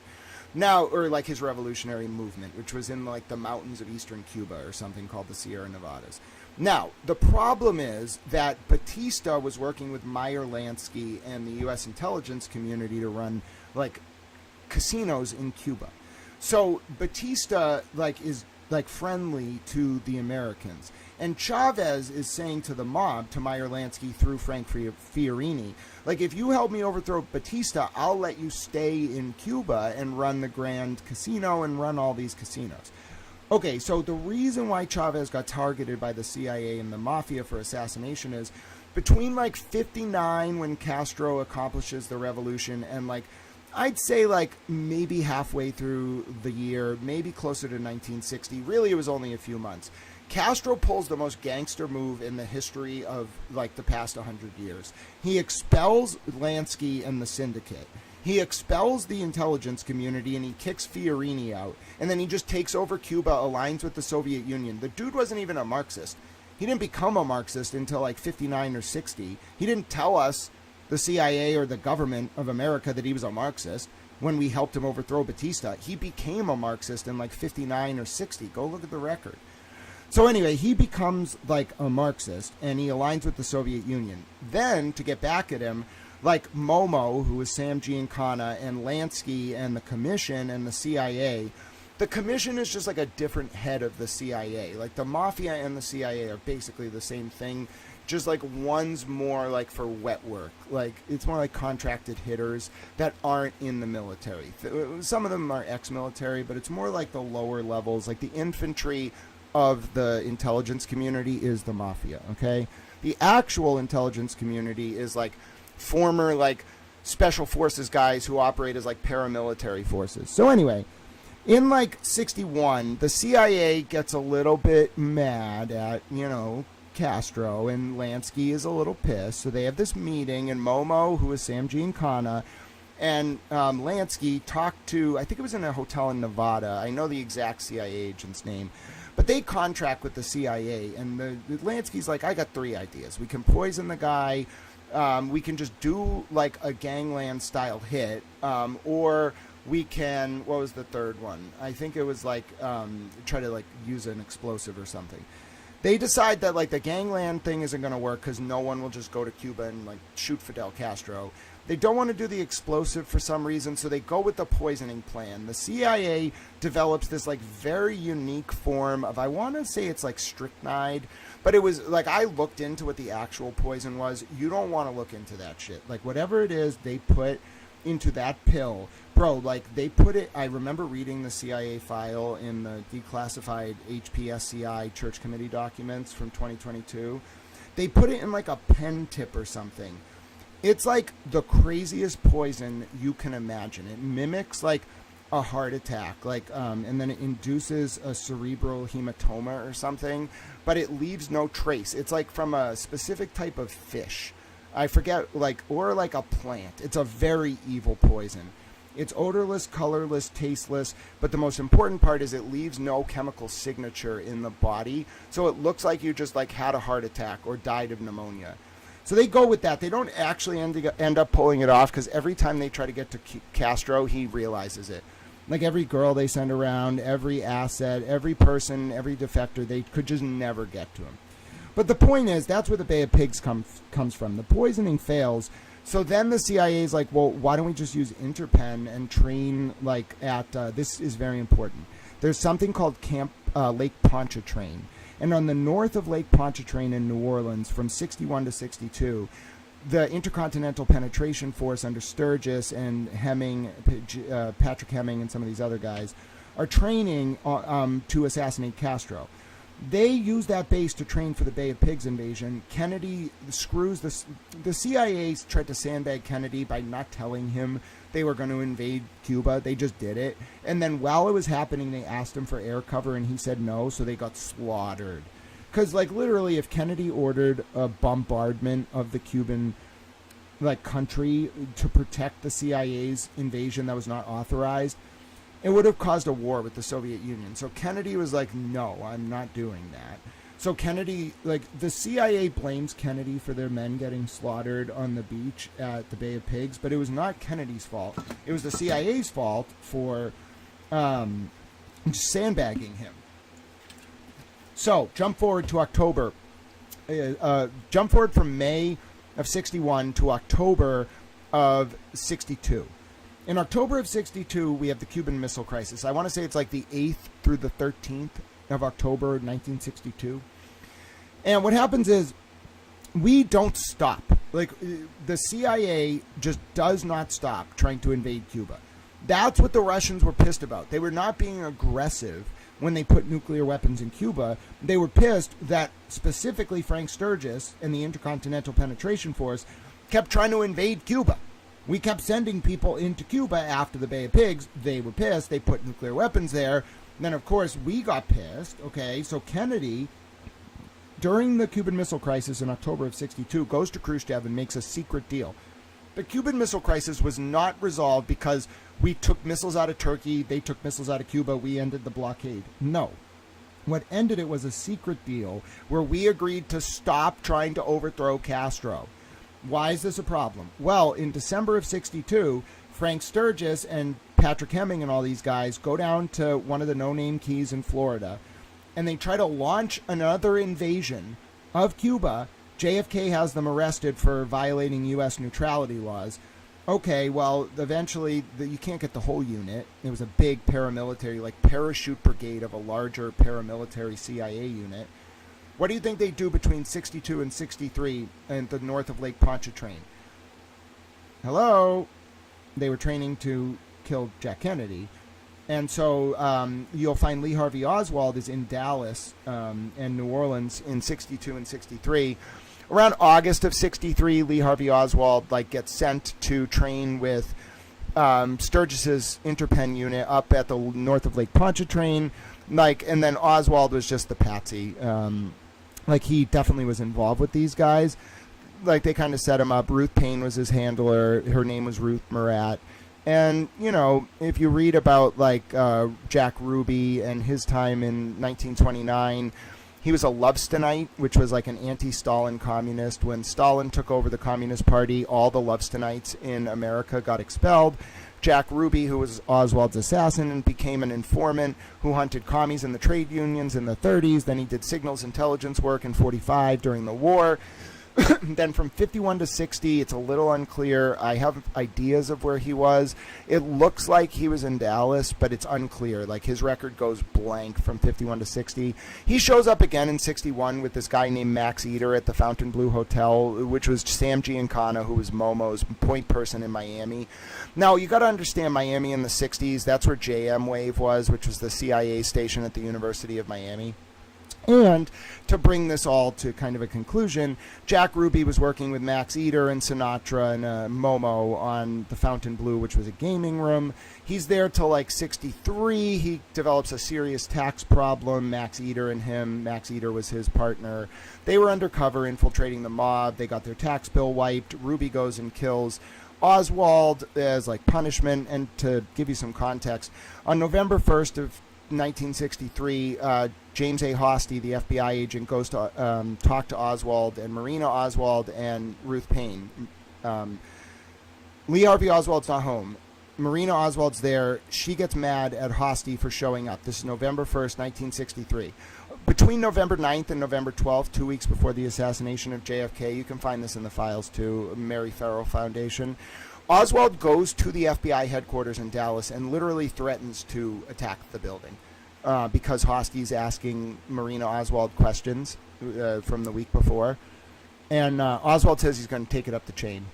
So anyway, the point is Oswald was definitely protected. Right after he was arrested, Jack Ruby comes over from Florida. He was not a Dallas nightclub owner. He was a mob informant for the FBI and CIA. He comes over, he does the deed, kills him. Ruby does not die in Parkland Hospital awaiting trial. He's actually allowed to go back to Miami, where he passes away from cancer in 1967 on December 12th or so. And there's an FBI document where Max Eder meets the FBI and Ruby's mother at the home where they find Ruby dead. He wrote a letter saying like he had not died of diabetes or anything, and that he had cancer. And it was just a very weird circumstance. So the point is, this is kind of all tied together, in that the CIA has had a marked impact on the development of domestic, socio-political events in the history of the United States ever since its development. You would say it probably developed post-48, after the emergence of the National Security Act. The reality is it developed with the War Propaganda Board and the intelligence community in World War I, and it just never stopped. So anyway, that's a little history about the CIA. I hope that helps you understand a little bit how they function, how they sheep-dip military officers through as private contractors in order to operate domestically. Now, you'll know the name Frank Sturgis because Frank McCord and some of these guys were tied into Sturgis through the Watergate burglary, E. Howard Hunt, G. Gordon Liddy. So these guys were operating as like a paramilitary, unaccountable wing of the intelligence community, which it turns out, based on the Epstein's files, was just kind of like the foot soldiers of the European dynasties like the House of Savoy and the Rothschilds and other big families that were able to use Jeffrey Epstein as a middleman to sort of screen out nouveau riche folks, assert control over a bunch of different governments around the world, and then also utilize local and state and federal police as paramilitary Gestapo to keep their victims quiet. Does that all make sense? And they also got judges and lawyers and every powerful person you can imagine involved in this network, so no one could ever escape. That's basically what happened. It all kind of makes sense, you know what I'm saying? So, and if you're wondering, Grant, are you really doing this from memory? Yeah, everything you just heard is from memory. Everything, dates, times, documents, citations, names, points of travel, interactions, FBI files, CIA files, it's all memorized. I didn't look up a single piece of information I just said to you. I just talked about it because I looked up in my mental mind map and it was there. In fact, I did it with my eyes open.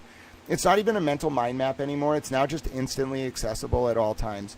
I really think these abilities are going to another level. I'm a little bit confused at how I can do this. You shouldn't really be able to do an index of all those different disparate pieces of information in a cohesive way that ties together the role of the CIA in domestic politics across 75 years from memory with citations.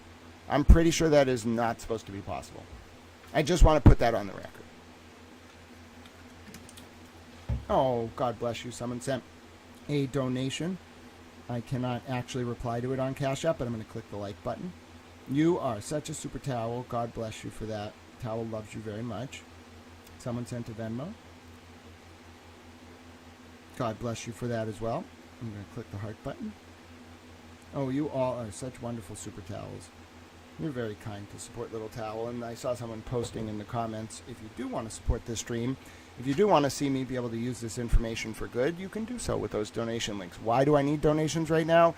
Because I'm in a transition period. My mom forced me to get a job, which I did, despite losing money doing it. And then she took away my car, forcing me to get rental cars, which inadvertently ended up protecting my safety because now I switch rental cars all the time and therefore remain safe. Now, you might be saying to yourself, Grant, I thought we were going to dive into the Epstein files. We are. I just wanted to tell you a little bit about the history of the CIA before we talk about how to research the CIA in the Epstein files. And there's nothing wrong with that. I have all of human history memorized, apparently, so I just wanted to tell you about it. Is Peggy here? I did see Peggy here earlier. I forget what was going on. Oh, I didn't really scold her, but I was like, Peggy, this is not a psyop. This is very real. You must read the Epstein documents. And she was like, wow. And I was like, yeah, it's pretty serious. Anyway, Peggy's wonderful. I'll grab Pete Bunny Towel later. He can come over and say hi. All pertinent information. Yes, I told you we were... Listen, I'm really glad you all put in your Canvas attendance codes, because that really was a lecture. Imagine if I was like, okay, class, we're going to have a quiz now. You'd be like, no, please, Towel. No, Professor Towel. No, we cannot have a quiz on all of that. I'm going to be like, yeah, so this quiz This is going to be one of 10 quizzes. They're all going to be on that much material, and you have to take them the same class when I give you the information. You have to take them like 20 minutes after. It's a retention quiz. Everybody ready? Okay. You will be graded. Attendance counts. Mary P's like, I'm ready. All right, Mary P, your first question is, on which date did Agent James P. Hosty of the FBI visit Marina Oswald and Ruth Payne / Ruth Murat in Dallas? It's a tough question. Putting the Jeopardy music on in my brain. Is Mary P going to come through? Is she going to hit a home run here? Were you paying close attention? I know the answer.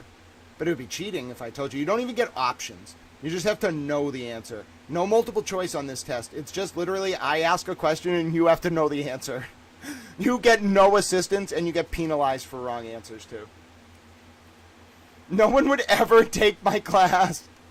Well, some people would take it and be like, this is the greatest thing ever. And other people would take it and be like, bro, I can't take this class because if I tune out for 5 seconds, I'm going to get an F. He's going to mark me down 40 points for getting one question wrong. Over it for now. Enjoy your towel wrench. The answer, that's correct. Dallas, 1960. I was looking for the specific date. Very good. It was the first week of November. It was not the 8th. Very good guess, Lynn Britton. It was November 9th through 12th that Oswald went to the FBI to make a threat in retaliation for the visit. Nope, November 7th is a good guess, but the actual date of the visit to Oswald's home by James P. Hosty was... Mary got it.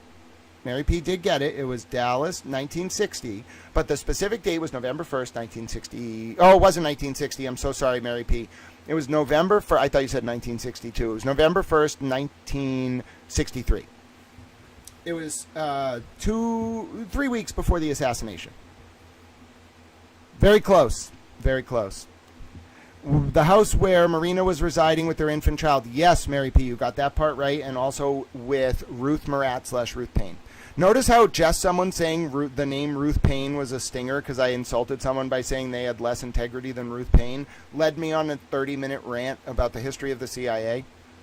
Oh, you did fine, Mary P. I give you 47 towel points. All right? You go tell your grandchildren or your children or your dog or your cat or your bird, whatever it is you want to tell. You just tell them, I did well, towel gave me 47 towel points. Lynn Britton, you get 47 towel points too. You go tell whoever it is you want to tell, your dog, your cat, your parakeet. Maybe you have some kind of large animal like a moose. Maybe you're Canadian.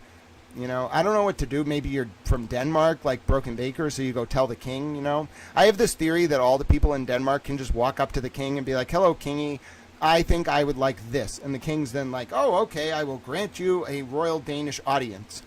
I just have this impression of Denmark as a country where you can just walk up to the king like that. Now, Broken Baker will probably have to correct me. I don't think you can actually just walk up to the Danish king and be like, hi, kingy, how you doing? I think he'd be a little offended if you were like, hi, kingy, but I think that's fucking hilarious. Sorry, I cussed again. All right. Now, let's take a look at how to search the Epstein files. So, you see what I did, right? Was I searched CIA on page 1. The reason why I gave you that lecture on the history of the CIA is you have to know.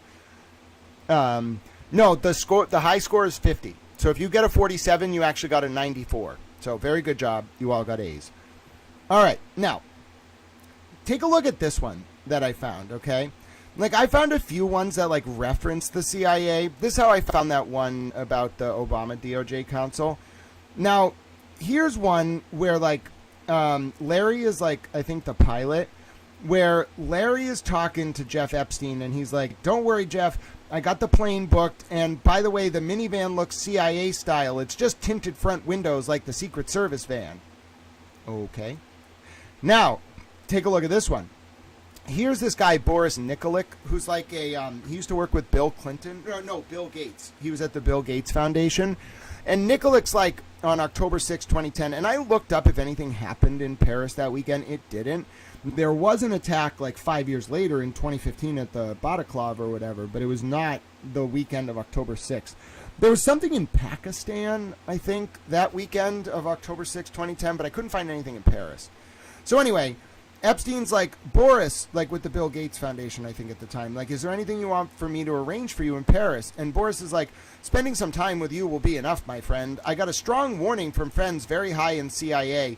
This is how you can tell he's actually CIA, because the CIA does not call itself the CIA. In fact, they would be insulted if you called them the CIA. It is CIA. Like, internally, it is CIA. So this person knows the CIA. Got a strong warning from friends very high in CIA not to travel to Paris this weekend. I will come regardless. We can't allow these Muslim radicals to scare us. See you soon. And then Epstein says back, no worries, the car is level 5. Put multiple choice in the poll. Yeah, we'll do some polling. I don't do pop quizzes anymore, but I'll listen. I love it, Bella's mom. So that's one way to examine. Like, you can see, like, just like clicking through stuff, like, I'm looking for like mentions of the CIA that, oh, by the way, this is like laborious because we're 210 results in of 794. I thought it was 804 last night. I think they might be purging them. But anyway, like, a lot of this stuff is just like banking records that like mention CIA or like news roundups. So like, you don't want the news roundups. Like, they're not that important. I don't need to know like what the director of the FBI was being told about like public news articles. I can read them myself. So I'm more looking for like internal communications, legal documents, something like this, right? Like, what the hell is this?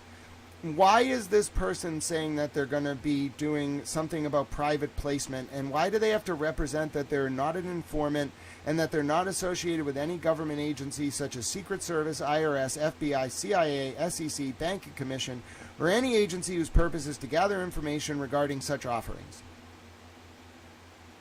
Okay, so that's interesting. Now, anyway, we continue along here, right?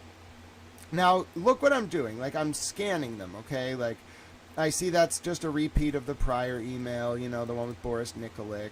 Then a lot of this stuff is like, there is an entity called CIA, like, that is associated with JP Morgan. It's like an intelligence agency, not I mean like a financial agency.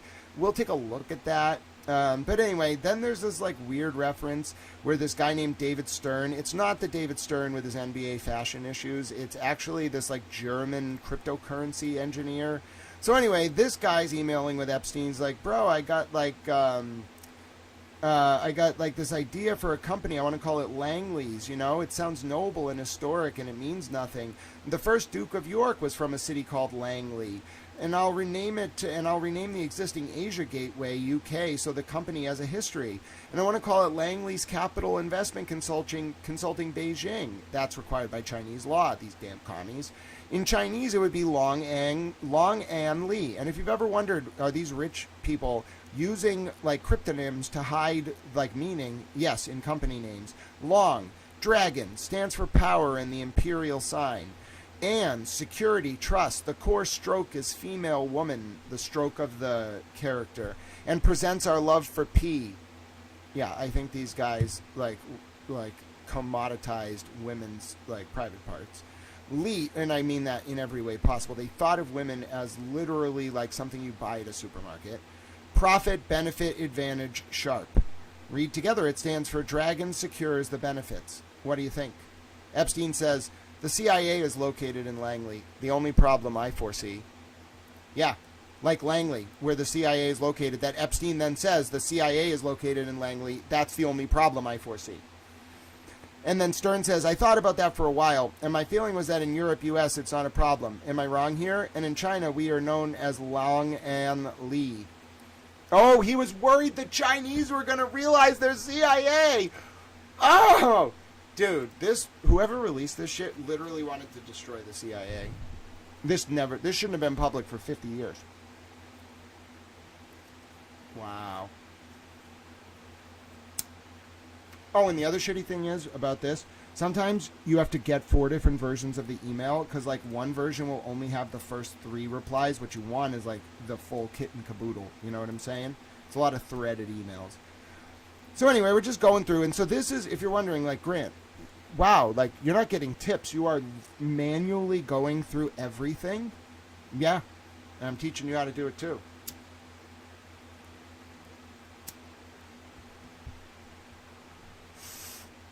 Yeah, the CIA is very good at hiding in plain sight. That's their job. All right, we saw that one already. So this is what I do. I'm just reading everything. And by the way, I know now like what is a news summary and what's not. But like if you were doing this by hand, like if you didn't have the savvy, or like it would take you hours. It took me hours. I think I spent 3 hours last night just to get through 230 results. It's a lot. But I'm going to do it with you now for another hour. Ready to. Hour and a half.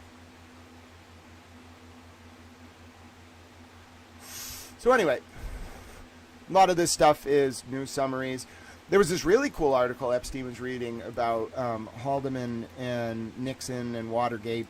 I'm like a Watergate expert. One time I emailed the Nixon Foundation, and like Nixon's like national security lawyer emailed me back and was like, "Wow, Grant, this is very impressive research." I was like, "Thank you, sir." I realized I was something special a while ago. I just kind of ignored it. And I was like, I just want to be normal. I just want to like be a towel. Now I realize I can't be normal. I just have to like be me. You know? I'm going to rely on you all a lot. I think someone's eventually going to like help me be alright. But, you know. Now, then there's this like weird thing where this like Peggy Siegel woman is like joking about CIA. And they're like talking about like, and she's like, if you don't hear from me in 24 hours, call the CIA. She does a follow-up where she's like, no CIA necessary. But in another like move, like another email, she says like, looks like CIA is CIA. So I think a lot of these people were like CIA adjacent. All right, let's see. What book are you writing? Yeah, somebody was like writing about the CIA. Some guy named like Ed Epstein. And he was like, oh, wait, I don't know if he was his brother. He's kind of like crazy. Like, I've read some of his shit. I don't know if he's alive or not, but like this dude is weird. And like he was like a mistaken part of the project. Like he's not good enough. He's like misfired with Ed. Whatever they tried to do, he had like, you read his shit and it's like Epstein's mind, like Jeff Epstein's mind gone wrong. Like whoever Ed Epstein is, I don't know who he is. I don't really care. I think he's his brother or something. It's like Epstein's mind, but like broken. Like it's so sporadic. He doesn't know how to write. Like he has the knowledge, but he doesn't have like any analytical intelligence. He just says stuff. And it's like intense stuff. Like he shouldn't be talking about this stuff, but I understand why people like that are a liability. You like can't let misfired brains into that world, or they'll just like say stuff they shouldn't. You really got to know how to play at high level. So anytime you see an email from like Ed Epstein, it's weird. Like I don't know how to explain it. It's just weird. He's just got a weird brain. Yeah, he's going to lose the motion to dismiss. Yeah, there's a lot of different agencies. The CIA. Yeah, exactly. All right, what's this? Is this an intelligence? So, like, I'm showing you how to research. It's, like, kind of a lot, but I'd rather you learn. This is just an FBI public affairs bulletin. That's Ed Epstein writing a book. Coffee. No. This is... I think that, like, sometimes the word CIA comes up in, like, foreign languages. He, like, talks to these girls. Hey, Jeffrey, how are you? I'm really struggling with the assignments, dissertation, and exams. They should definitely go to Hotel de Russie, Place to Eat, Bologna, Asutra Madre, Pierre Luigi, Mirabelle Inside Hotel, Splendide Royale, La Proga Il Muro, Dal Bolognese, Pepirno, Satimo, Larsino, Chico, Il Carteri, I Duo Ladroni, XX, Coffee and Aperitifs, Saprini, Lacrano, Hotel Hostler, Al Oro, XXXXXXX. Then he says back, and then she says back, he says back, do you need a tutor? He says, yes, I think I need a tutor for my dissertation. I am so stressed and the deadline is the 22nd. What can I do? Oh, bro. He like would get them their PhDs by paying for tutors. Oh, no, we have a problem. A lot of PhDs are not real. Uh-oh. All right. You can't have Jeffrey Epstein pay to have some other person write your PhD. Oh, no. All right, lady. She's a victim, though, so we're going to leave her alone. She could easily lose her PhD over this. I'm just going to ignore that. She seems like a victim.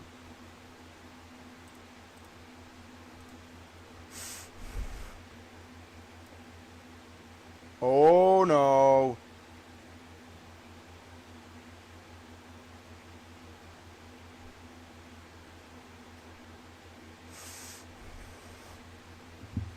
Noam Chomsky and Epstein. Epstein says the title is Mediation Date is Waiting for the Mediator Lawyer, probably early January. Do we have a mediation date yet? Can use some advice. The press is painting me as a monster. Congress, Senate. This is December 6, 2018. Being fed by plaintiff lawyers, only wanting money. I have no skill with the general public or media. Should Ken Starr write an editorial? A scientist who has benefited? AO, I have no idea about these things. Suggestions? Chomsky says, we've seen some of it, him and his wife. Disgusting, particularly in the culture of gossip mongers. I've had plenty of experience with defamation over many years.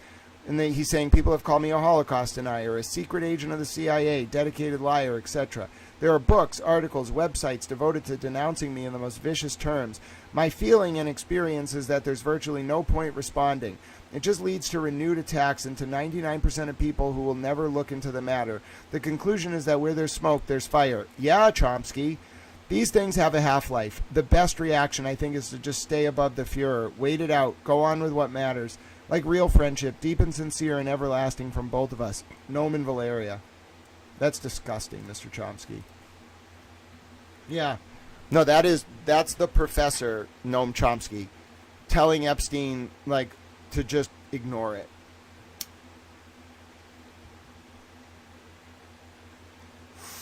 Is Chomsky dead?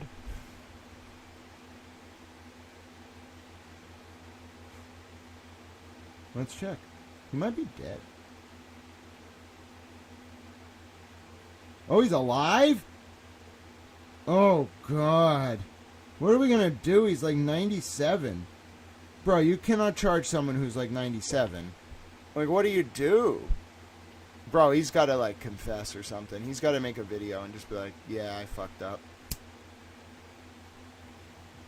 Say goodbye to his legacy. 97 years gone in like a week. That's gross. I always knew Chomsky was shady, but that's gross, bro. Manufacture consent? By you, Mr. Chomsky.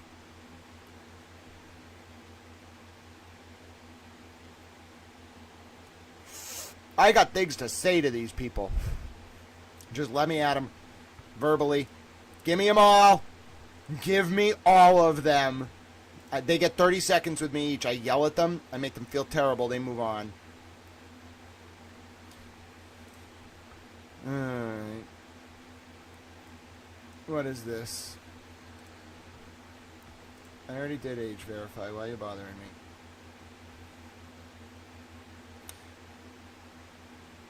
Oh, and then there's someone who's saying, like, they keep emailing the FBI over and over and over, saying, like, these people hurt me. They hurt me. Like, you framed me as, like, being in the CIA when I'm not. Like, you hurt me. You hurt me. You hurt me. Like, when will the FBI do something? When will the FBI do something? Like, I'm not in the CIA. Like, you made this LLC and told me to join it, and now people think I'm in the CIA. I'm not in the CIA. I don't know who this poor woman is, but she's very mad, and she's probably rightfully upset because they gaslit her for, like, 10 years. And she's like, I'm not in the CIA. All she wants to convince the FBI is that she's not in the CIA and these people hurt her. Oh, goodness. Yeah, I'm our thought leader now. You all can join me. Like, that's why it feels so... Do you notice, like, everybody's just quiet? Like, there's no leadership on this outside of, like, Amber speaks up and me and Julie K. Brown, and a few others. Like, look who's actually talking about it. Like, we are your thought leaders now, I guess. Like, apparently. Which is better. Alright, what's this? What is this? JEE iTunes? Whoa! Alright, I gotta read these in the right order. Do they go backwards or forwards? Oh, they actually go in order. Alright, let's do it. Alright, so. it starts November 22nd, 2018 at 11:07 UTC, which is probably like 6 p.m. Eastern. 7, whatever good for you. 7, perfect. We'll eat at 7:10. 7, perfect. We'll eat at 7:10. Oh, they're duplicated. Hope you are having a great Thanksgiving. Thanks. This is from Jeff Epstein. Thanks. I had some of the largest hedge fund guys here today, and they all now agree with my contention that something is stinky in the market. I suggested that Saudi is selling, maybe China. They both want cash. Interesting, says the person from Epstein. What do you think the likelihood of additional tariffs January 1st? Any progress at G20? Put things down that piece of pie. Put down the... Oh, my goodness. It's who would have been 2018? Was Steve Bannon in the White House in 2018? Hold on. No way this is Epstein and Bannon. No way, really? That would be wild. Hold on. Steve Bannon, tenure, White House. I just need to... When was he in the White House? He left August 18, 2017.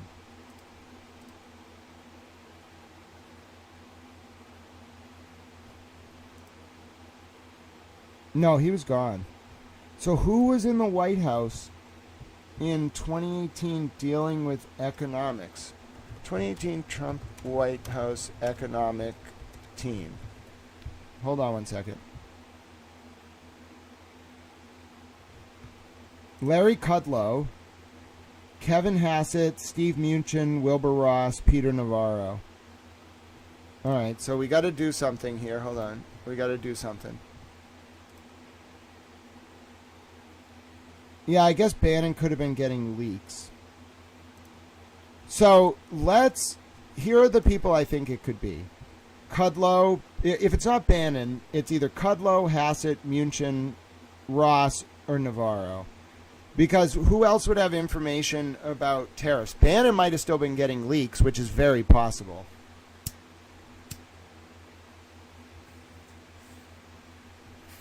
Bannon's all over some of these 302s. I'll show you an FBI 302 I found in a little bit.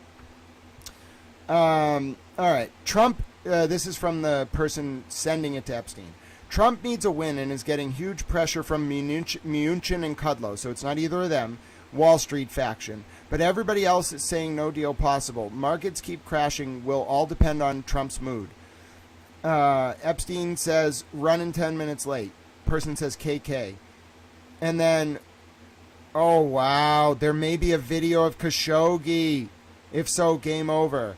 And this was... oh, my God. This is talking about how the Turkish consulate recorded the Saudis killing...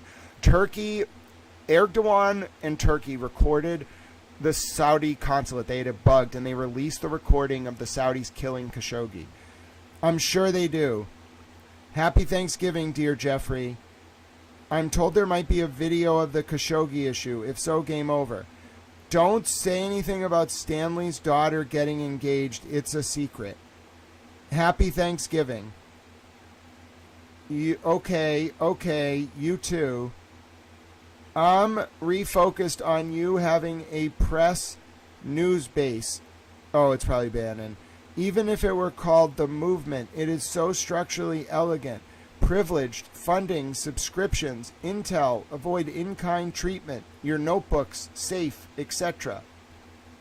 Oh boy. This is Steve Bannon and Epstein? Bannon's a media guy. Wow. Wow. This is why you do research. You mean have media platform, not NGO political platform? That's probably Bannon. We need more context clues. Like, we're close, but we need a little bit more. From Epstein. We can talk it out, maybe both, but the NGO gives you little and is old thinking. It allows a tax deduction in the States at the cost of the government being your partner, but otherwise requires filing public, etc. Press, private, protected, access, legal niceties, salary, etc. And then Epstein says, think of it as a battle plan. You have made great strides, forged ahead. At some time you stop and build a fort to protect your gains. This person says, Press equivalent to walls. NGO equivalent to moat. Then Epstein says, same telephone problem. I will wait until tomorrow. The person says yes. Epstein says K. Epstein says, MBS becoming weaker by the day. Shame. Not sure he makes it. Why don't you reach out to Z and ask if we can set up a date and venue? Oh, Epstein was aligned with MBZ. When he says MBZ, oh my God. When was the Vegas? Oh my God. Oh my God. They were going to try to assassinate MBS. Epstein was behind.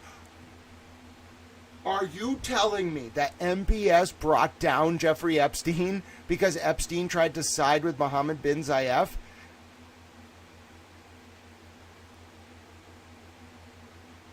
Dude, they did talk in code. You have to absolutely know. You have to be like a geopolitical savant to understand this. Oh, I really am a class traitor, huh?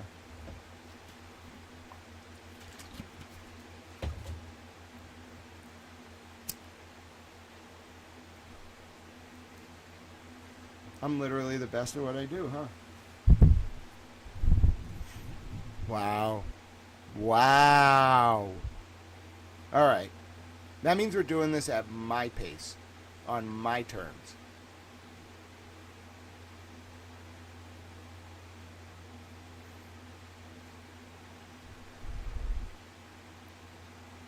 Yeah, wow, this is incredible, guys. You may never see something like this again. To understand, that's incredible. Epstein sided against MBS and paid for it. Dude, I need to talk to MBS. I don't do cocaine, though. Sorry, bro. Sorry. Not happening. You want to smoke weed? We can do that.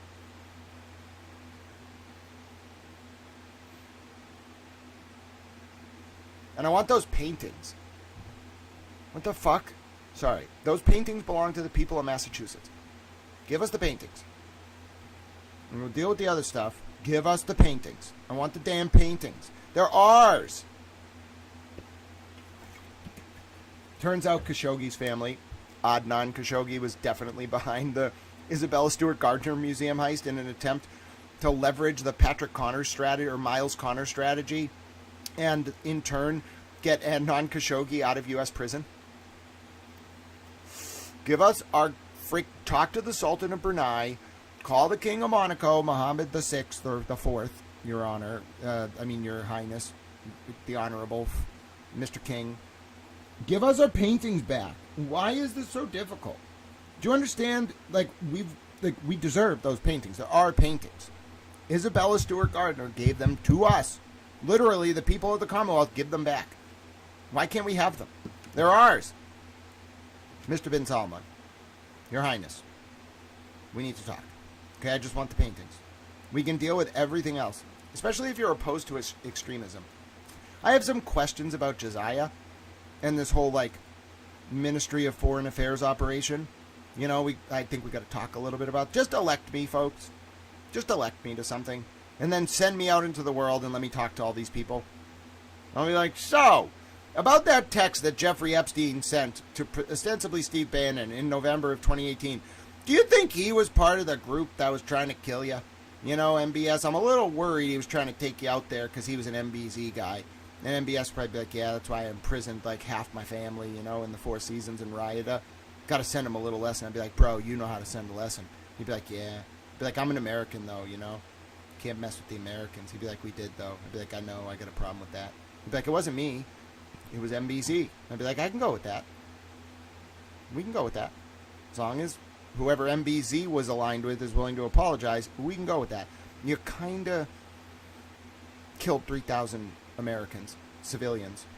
You can't do that. You know what I'm saying? And I understand we went in and punished Iraq and Afghanistan. MBZ didn't really get punished other than, that whole, being locked in the Four Seasons thing. So, I can work with MBS. I'm a little bit upset about... At first, I was upset about the Khashoggi thing. Now I'm like, oh, bro. I'm having a little bit of trouble being upset about it now that I know what his dad was up to. And they stole my damn paintings. It's not just mine. I only have like part of them, it's a Commonwealth. The point is, now I'm like, wait a minute. Did MBS kill Khashoggi because Khashoggi was aligned with MBZ and Epstein? Like, I'm talking the son. Dear God.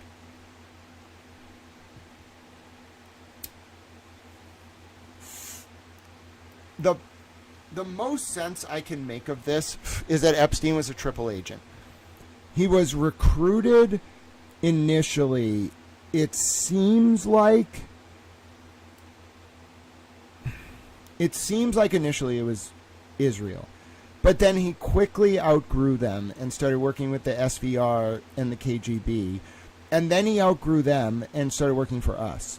That's the best I can make of this. He was a triple agent who was actually working for the United States, which makes it worse because we put ourselves at this incredible, like, we're fucked. The United States is in an incredible amount of trouble because by flipping him as a triple agent, we're going to end up being responsible for what he was doing. That's the problem.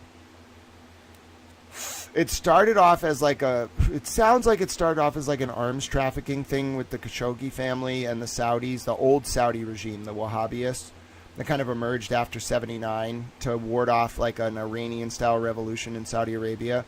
They kind of had like the bin Laden family out of Kandahar, like running the Saudi state by proxy to avoid, like, they kind of like threatened the Saudis with a revolution in 79 in Mecca at the same time that the Iranian revolution was happening.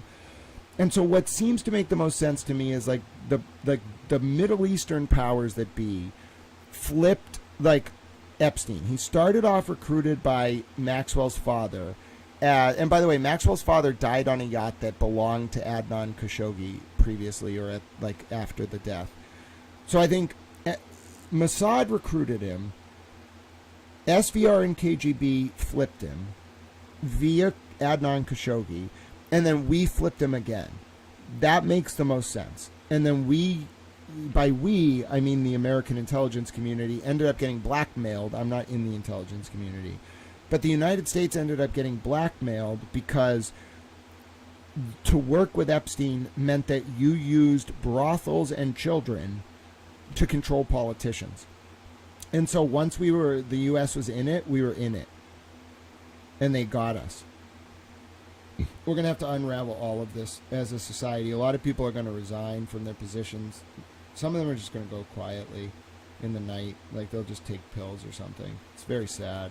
Like, because they should go through trial. Oh, this went on for decades. I traced it back. It went on for a long time. And we never should have flipped them. We should have just arrested them. It had to have happened in like the 90s that we flipped them. It seems like it was right around when Adnan Khashoggi got arrested. And he infected the entire American ruling class and all their families and all their children. It was the biggest mistake. Jeffrey Epstein was the biggest mistake in the history of the American Republic. If not for the release of these files, this might have brought down the entire country. The only thing that's going to save the country is that it all got out so that there can be some reform. They were going to burn down the entire country.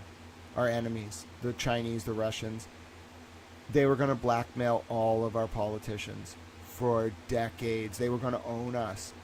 Whoever released these files really loves America. I mean, they must be like me. Whoever pushed for this loves America so much that they were willing to burn it all down to fix it.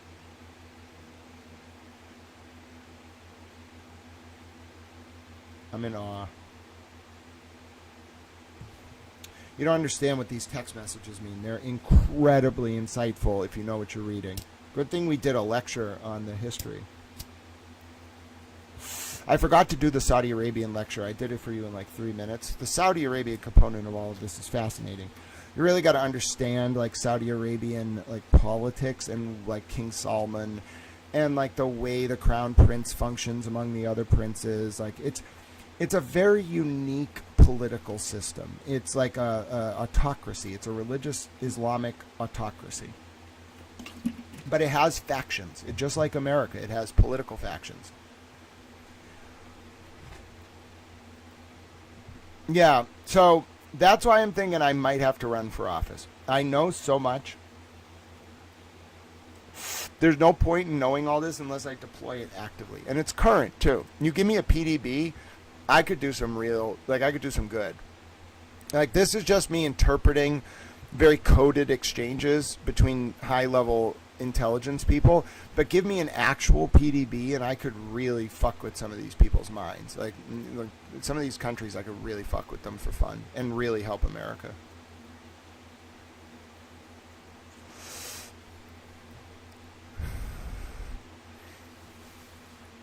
Oh my God. Oh my God. We are looking at the two people behind MBZ's effort to preserve his power. They lost to MBS. MBS must be a baller.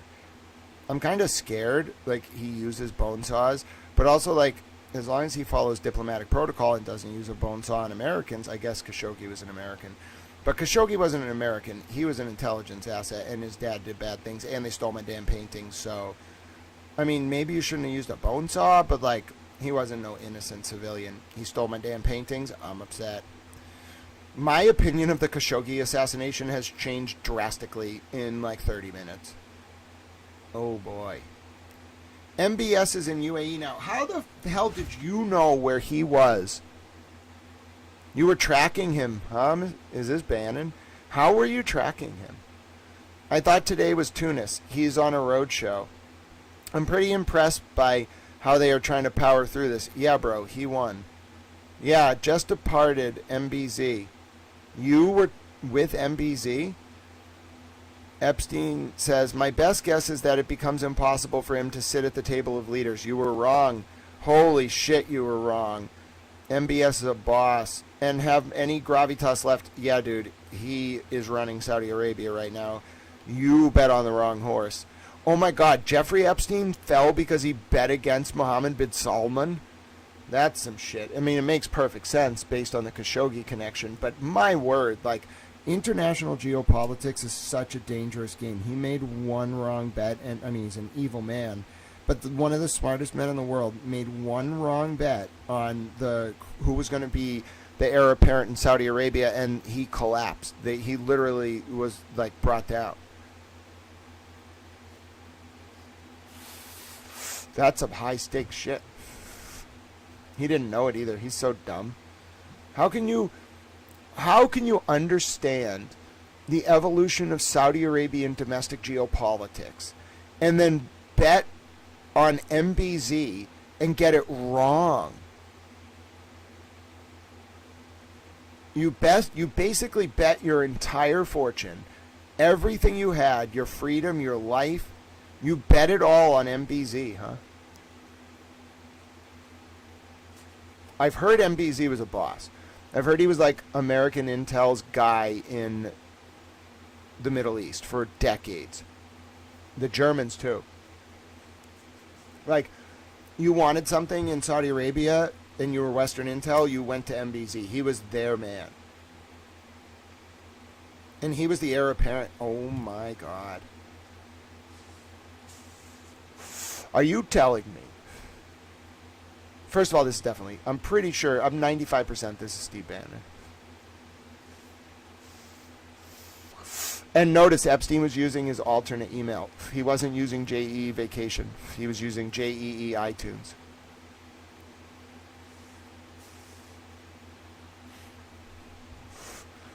And then someone says back, oh yeah, that's done, but was that ever a reality for any Saudi head? Oh, these guys got it so wrong. Epstein says Idi Amin was okay until they had a video of him eating the liver of his opponent. The past did not have the internet. Idi Amin was a dictator, like a brutal dictator, but he was like a Soviet communist. And like, yeah, he literally like ate his opponents. Where the leaders are seen in real time shaking the hands of the butcher. Tricky, but it's not what I do. It's not what I do.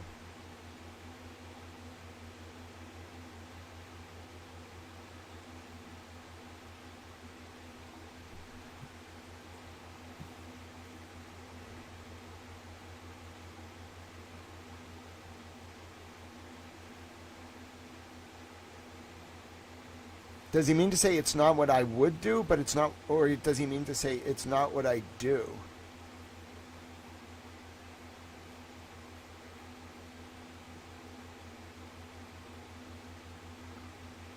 He's saying he doesn't work with leaders who are obviously like criminals. Dude, Epstein loved Khashoggi, huh?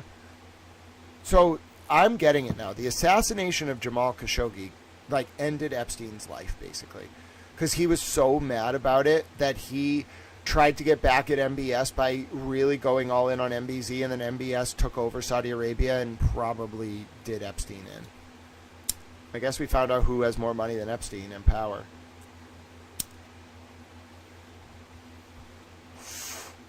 Well, better hope there's no files on MBS, because he touched a single kid and they're going to come for him too.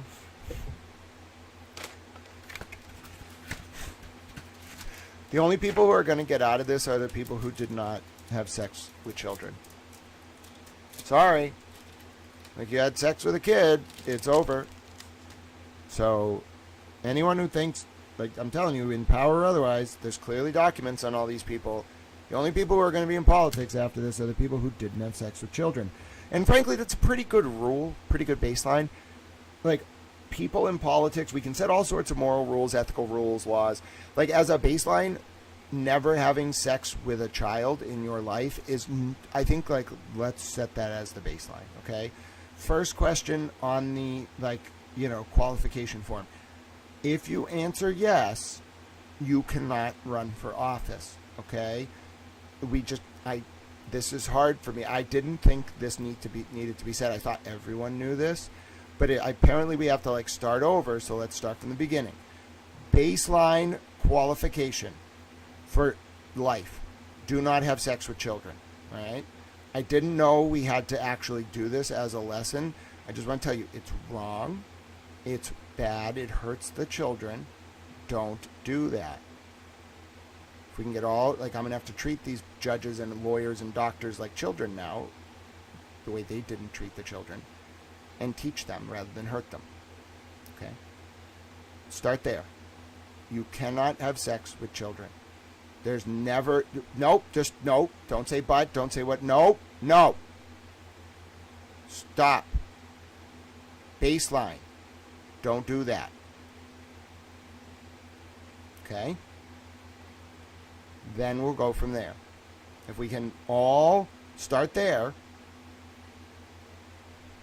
then we can move forward. Just has to be a basic agreement among all of us as a society. You cannot do that. You can't do it because people tell you not to do it. You can't do it because you want to do it. You can't do it because someone might not be able to stop you. You can't do it because you might not get caught. You can't do it because only the plebs aren't allowed to do it. You just can't do it. All right? It's just the baseline. Okay, so Epstein is talking about MBS versus MBZ. Unlikely that lamb chop moves to replace Shari, but Al Jazeera is the Qatari national outlet. Al Jazeera won't let up, so he should make peace with Q. I think there was another MBQ or something. Unlikely that lamb chop moves to replace Shari, but Al Jazeera won't let up, so he should make peace with Q. Agree, and I think MBZ does also. So they were talking to MBZ. Then he sends a link. Overstock to sell retail businesses and reportedly go all in on crypto. Images. Link. How does this happen when crypto is imploding? Epstein says, good question. The stock was down from 80 to 17, so a move up to 2022, not interesting. Crypto is the currency. Blockchain is the equivalent of Internet 2.0. This was the guy you wanted me to meet? Oh no! They're talking about that guy that's on the run. The guy from the former CEO of Overstock. Oh, this is definitely Bannon. Ooh, I wonder if I'm the first one to figure this out.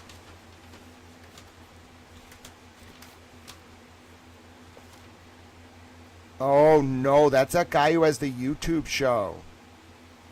the CEO of Overstock.com. What the hell is his name? He's literally like on the run because he's like avoiding like a court process or something.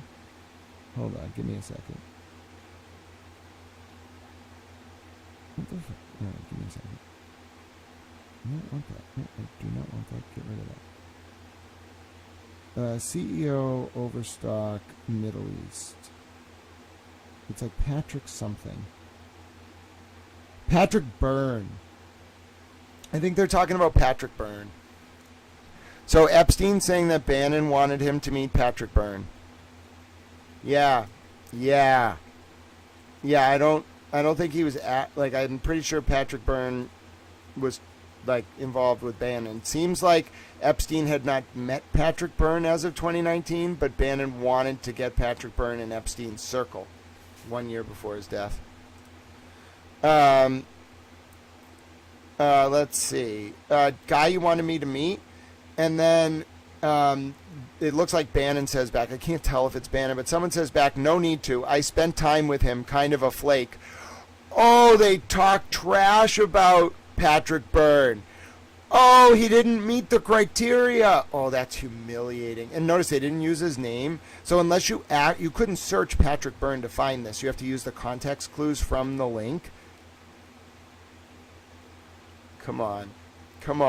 Who's this good? Just Towel.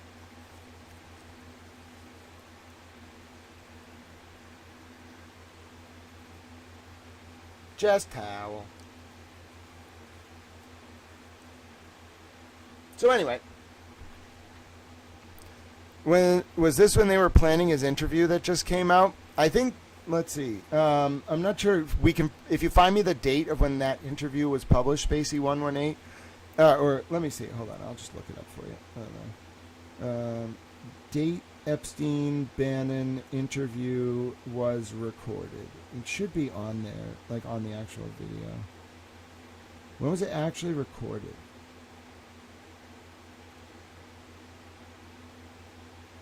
'19. It was recorded around 2019. So yeah, this is right before that. It's literally November 2018 in these messages. So they're insulting Patrick Byrne. They call him kind of a flake. And then Epstein says, you are being generous. Oh, they're running their mouths about Patrick Byrne. Wait, what? Patrick Byrne tried to convince... Oh, I'm making a video about this. Okay. All right, hold on. That's glorious. This is why you do first-hand research.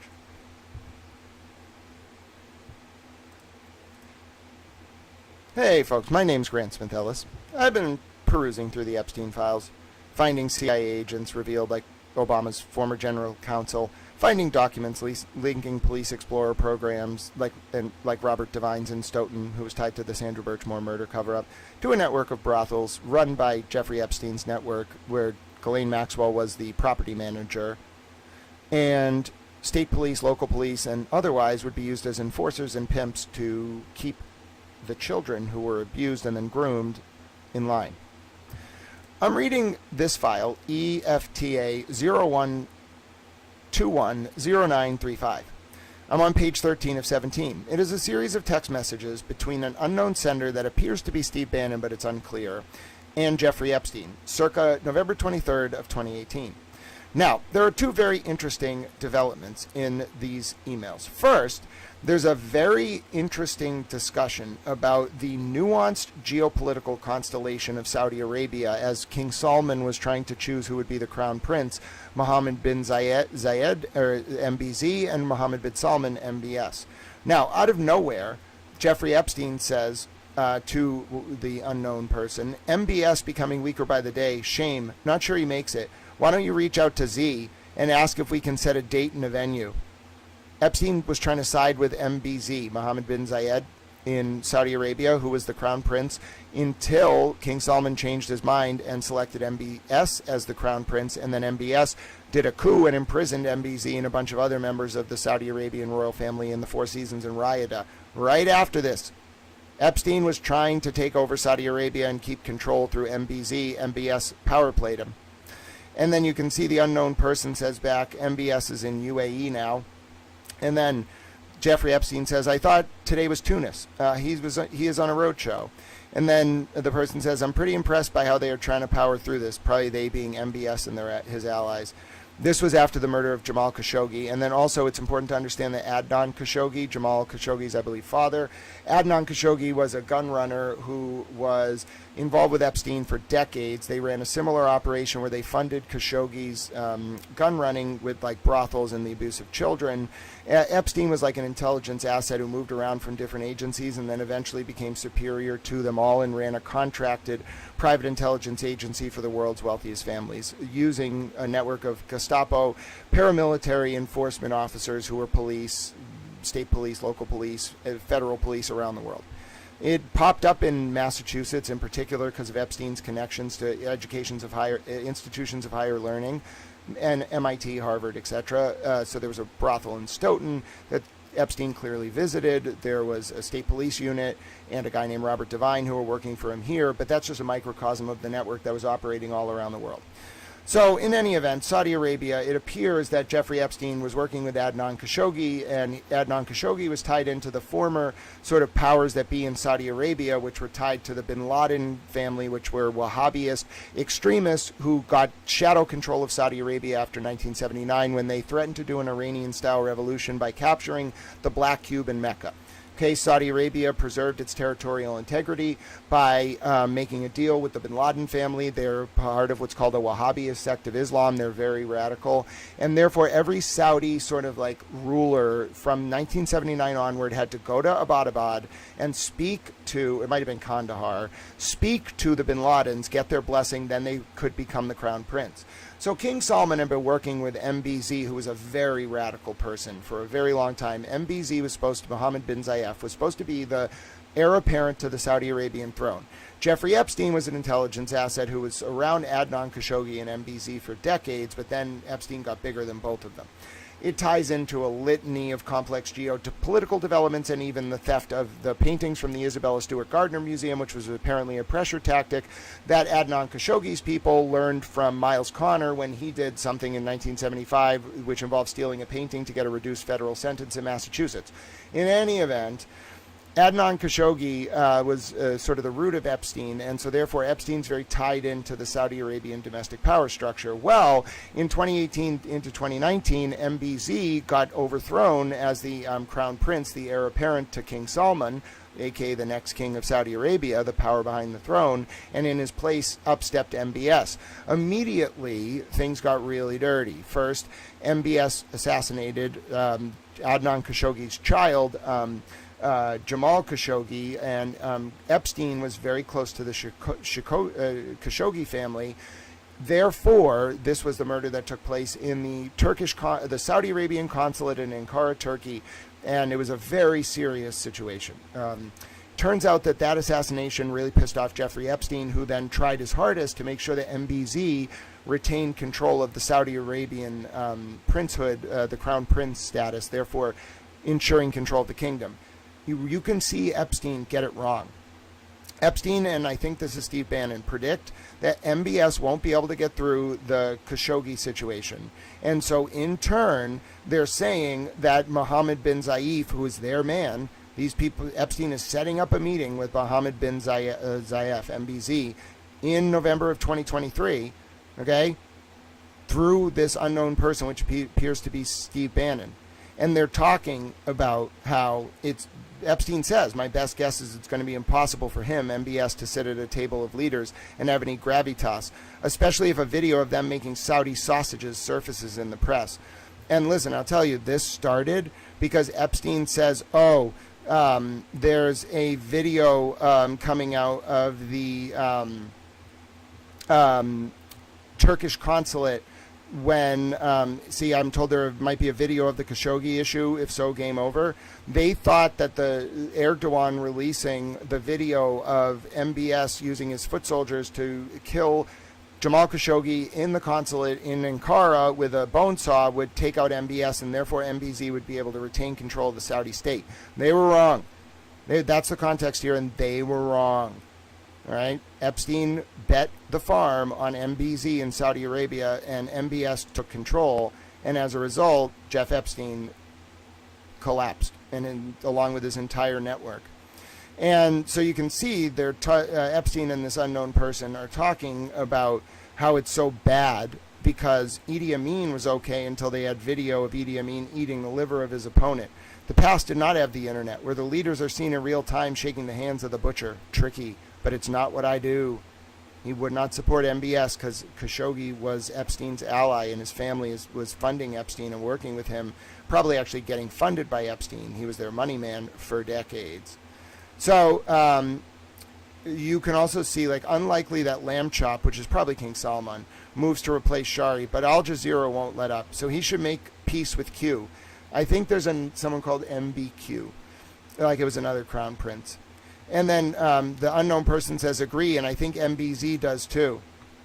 Okay, that's the first explosive piece of information I found today. My name's Grant Smith Ellis. I'm going to move on to the Patrick Byrne revelations next, but for now, that's the revelations about MBS and MBZ and how that domestic strife in Saudi Arabia and the situation with the coup where MBZ was imprisoned along with other members of the royal family in the Four Seasons in Riyadh right after all this is an indication that Epstein fell because MBS won the battle for the position of crown prince in Saudi Arabia.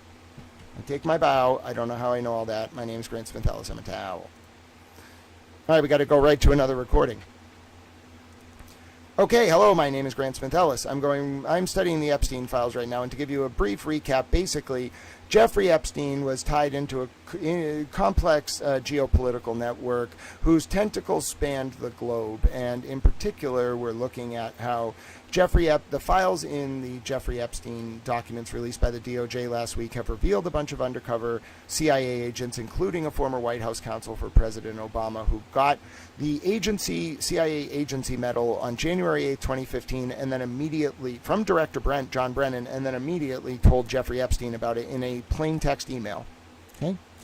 The other revelations involve Jeffrey Epstein and Ghislaine Maxwell being involved with a charity called Learning for Life that was connected to police explorers programs around the United States, wherein Epstein, including Robert Devine's program in Stoughton, Massachusetts, which was apparently used to groom children for the purposes of abusing them and then putting them into brothels that were controlled by a pimp network of state and local police who would enslave those children, including when they became adults, through criminal charges, forced addiction, or otherwise, and murder in some cases, as in Sandra Birchmore's case, if they did not comply.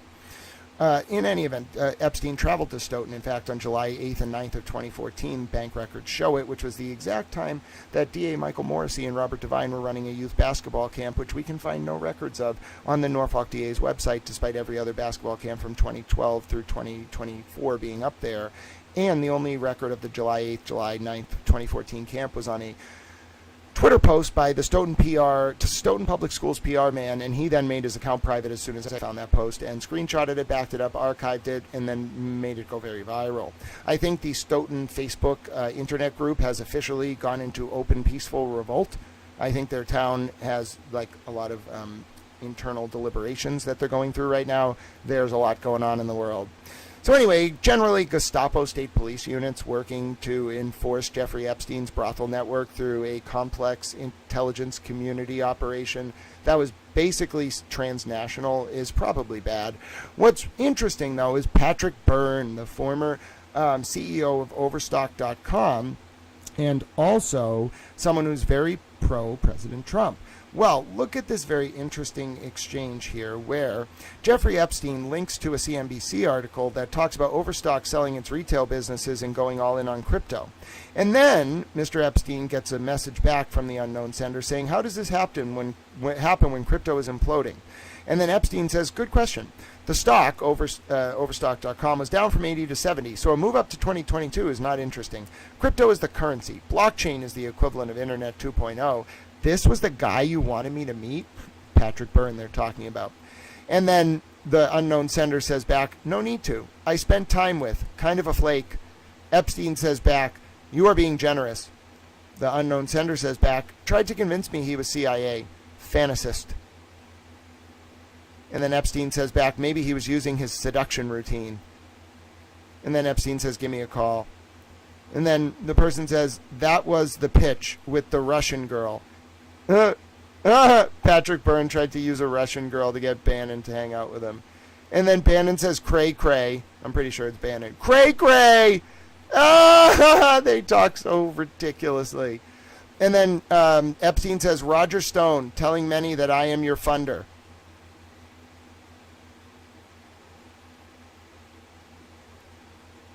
Question mark, question mark, question mark. Tried, end. Wait a minute. Pause. Oh no.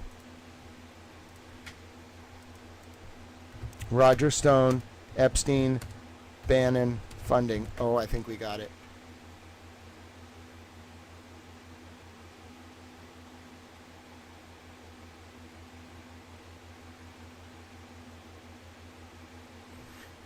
No, I need to find Roger Stone accusing. And it needs to be around 2018. I need to find Roger Stone accuses Steve Bannon of being funded by Jeffrey Epstein. I need to find Roger Stone accusing him of that in 2018.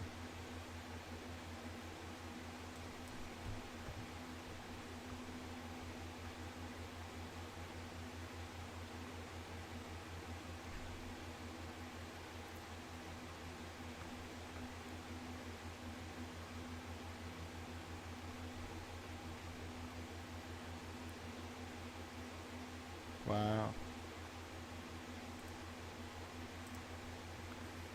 So I'm looking for any indication that Roger Stone was alleging that Steve Bannon was funded by Epstein.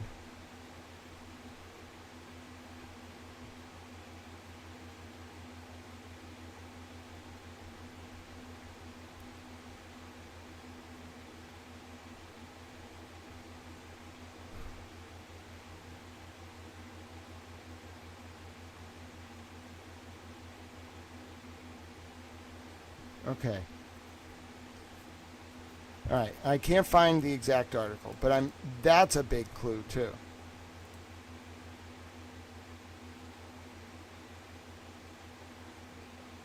Wow. So I was just bringing this up to talk about how Patrick Overstreet was being mocked by Jeffrey Epstein and Steve Bannon, but then at the end, I found this even more explosive potential revelation. So I'm going to have to do a third video. Okay, folks, my name is Grant Smith Ellis. I'm going through the Jeffrey Epstein files. I've been reviewing a complex network of intelligence operatives who were, in short, weaponizing a private Gestapo network coordinated by Jeffrey Epstein to torment young children and girls. That was tied into international espionage going back decades. That was tied into Adnan Khashoggi. That was tied into the politics of the Saudi Arabian state. That touches every segment of society. That touches police explorer programs run by state and local cops and DAs in Massachusetts and elsewhere. Horrifying. But one thing, ladies and gentlemen, I was not expecting is this redacted document, EFTA 01210935, which appears to be an exchange between Jeffrey Epstein and Steve Bannon in late November of 2018. On November 24th, at about 10:40 a.m. Eastern Time of 2018, Epstein says, Roger Stone, telling many people that I am your funder. The unknown person believed to be Bannon says back, question mark, question mark, question mark, and then immediately after, tried, and then it ends.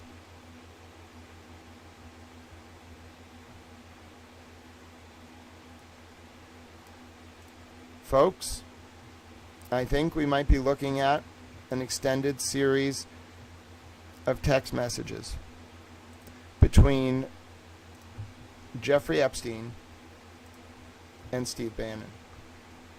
Oh no, I have to do that third video over. It's okay, I wanted to add a new link anyway. We're going to do that third video again. I forgot to put the actual files up.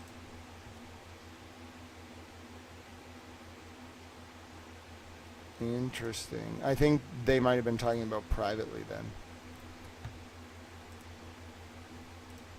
Alright, so let me zoom in here.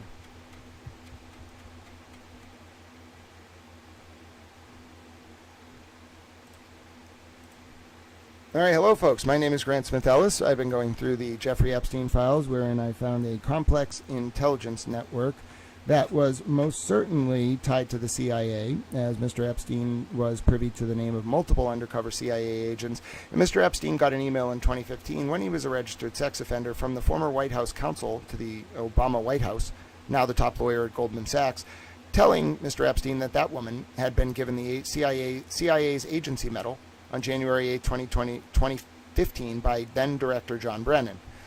That's just one of the explosive revelations. That's not to mention Epstein's ties to the Learning for Life Foundation and Police Explorers programs around the country, which may have been used, probably were, to groom young children into brothels, wherein they were controlled for life by a network of state and local police and federal police who served as a private paramilitary Gestapo for Epstein's network that potentially funded everything from Adnan Khashoggi to black ops around the world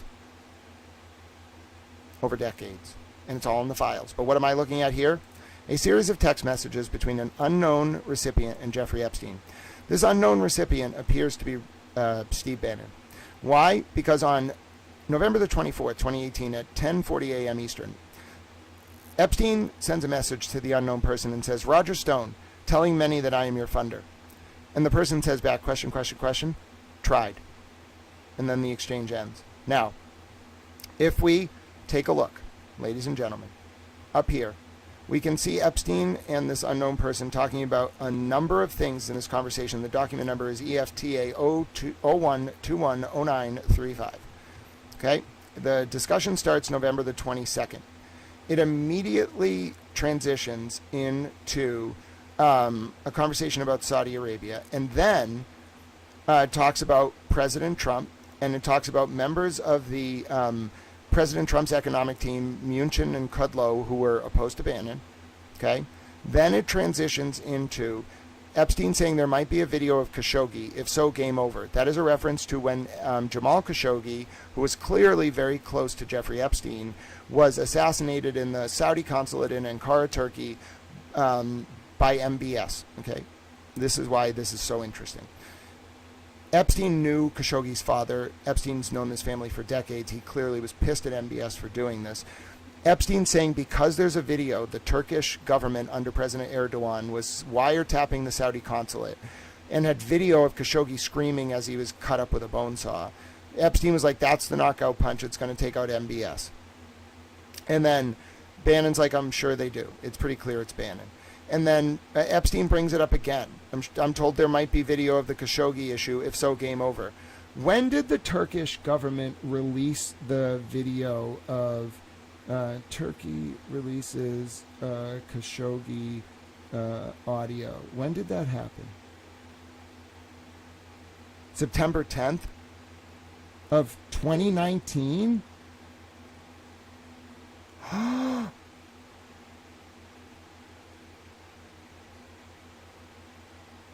No, November 10th. November 10th.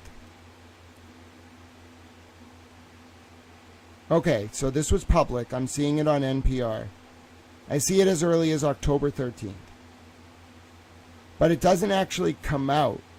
It doesn't actually come out for a little bit earlier. Turkey said to NPR that they had it. But anyway, the point is, so right after Khashoggi's murdered, Epstein and Bannon are indicating that they think that the audio from the Turkish wiretap of MBS killing Khashoggi will end MBS's political career. Okay, they move on. Okay, then they circle back. Okay, and then they talk about like how Epstein's trying to advise probably Bannon, on how to get back into government, how to build a moat around what he's gotten. Should it be NGO, news media, or otherwise, or a political platform? Epstein's like, we can talk it out. Think of a battle plan. Then they immediately, go back into how Epstein really wanted MBS to fall. And MBS says, why don't you reach out to Z, who's MBZ? MBZ was the original crown prince for like 10 years, 20 years before 2019, when King Solomon had to make a choice. In 2019, he ended up choosing MBS instead of MBZ. Epstein and Bannon apparently are talking about how they want to side with MBZ. MBZ was like Western intelligence's guy in Saudi Arabia for like 30 years. Then this is Epstein tipping his hand by being like, I don't think MBS can make it through the Khashoggi scandal. Well, spoiler alert, he did. Epstein lost this battle. Epstein was aligned with MBZ and Khashoggi and lost. Bad. This is serious money. It's like oil money. Then they're talking about tracking MBS's whereabouts through Tunis and UAE. And then Epstein, the other person who's probably Bannon's impressed by MBS getting through it. Then this person says they just departed a meeting with MBZ. So it looks like MBZ was meeting with Bannon on November 23rd, 2018. All right? And then Epstein's like, it's going to be impossible for MBS to be at a table of leaders and have gravitas, especially if a video of them making Saudi sausage surfaces in the press. And because, the sausage is made. But yeah, they were wrong about that. And then Epstein's even like, Idi Amin got by until a video of him eating liver of his opponents. They just bet wrong on MBS versus MBZ, and it caused this Epstein to be exposed. And they also then make fun of the CEO of Overstock, former CEO Patrick Byrne, a big President Trump guy. And they, like, Epstein's like, you wanted me to meet this guy? And Bannon's like, no, I don't think you need to anymore. I spent time with him. He's kind of a flake. And Epstein's like, you're being generous. And Bannon's like, he tried to convince me he was CIA. Fantasist. And then Epstein's like, was he using his seduction routine? And then the Bannon's like, yeah, that was the pitch with the Russian girl. And Bannon calls him cray cray. But can you believe Steve Bannon says cray cray? Isn't that fucking hilarious, bruh? And then it concludes with Epstein reaching out and saying, Roger Stone telling many I am your funder. And then Bannon probably saying question.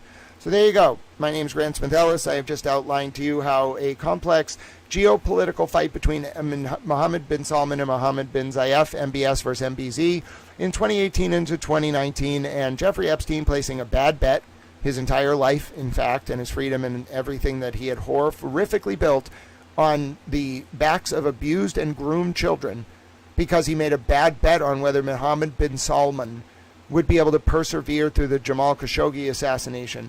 And Jeffrey Epstein was on tilt because he knew Khashoggi's family, so he made a bad fucking bet, and he sided with MBZ, and Mohammed bin Salman was stronger than Epstein's entire network and Khashoggi's family and MBZ. He overthrew them, and that's why Epstein went down. And everything you're seeing, even though it's 7 years later, is a result of that. Saudi Arabia is so much more powerful than any of you realize, and it's because it's not Saudi Arabia, it's the money behind Saudi Arabia, which is a royal dynasty from going back to the Persians that rivals the very biggest houses of Europe and may in fact predate them. You think Epstein told Bill Gates that the Rothschilds have $170 billion in assets and prehistoric investment products. Let's talk about the Persian Empire's investment products. Do you mean pre-Jesus? Because I'm pretty sure that's how far back some of that wealth goes, which would explain why Epstein was so loyal to the Khashoggi family and Mohammed bin Zayed. Turns out that the Mohammed bin Salman faction literally took the world in the palm of its hand. That's why Mohammed bin Salman has that, MBS has that globe. They all put their hands on it.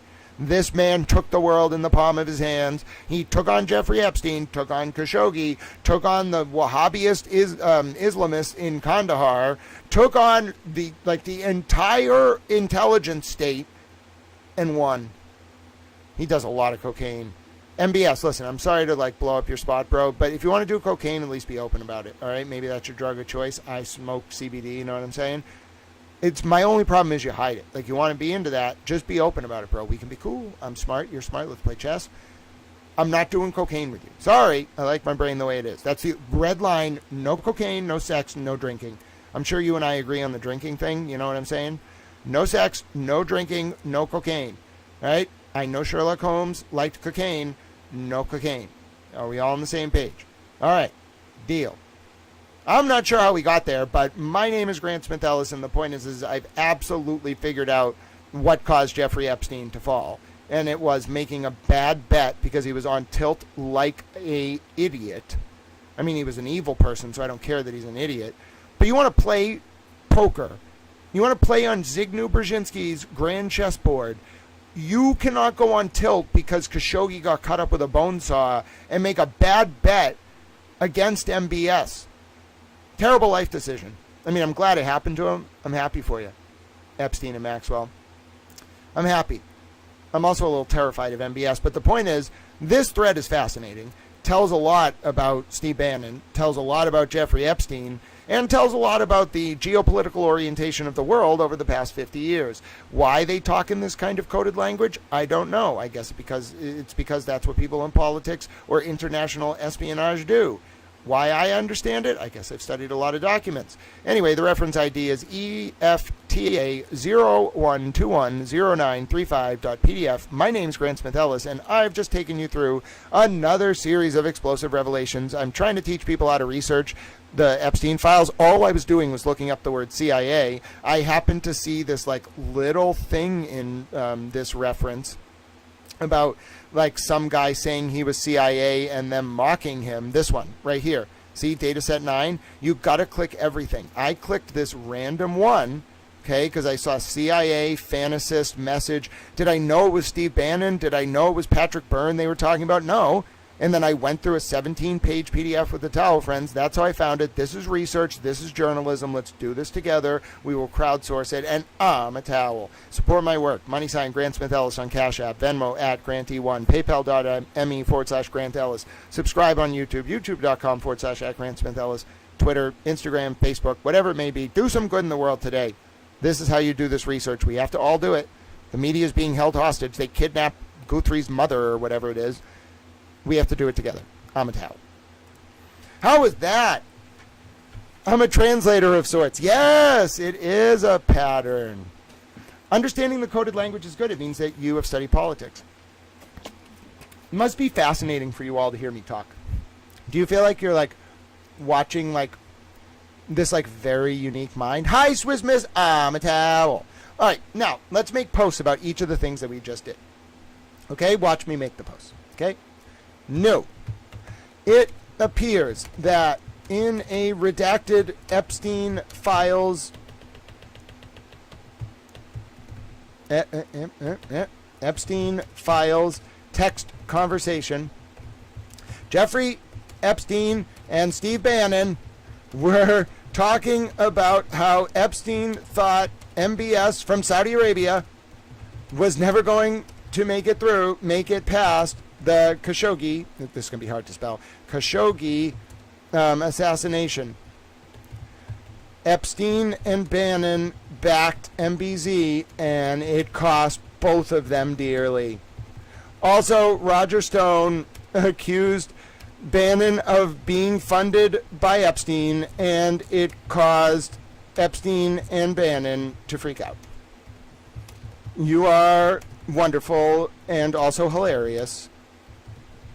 I'm going to tag Roger Stone.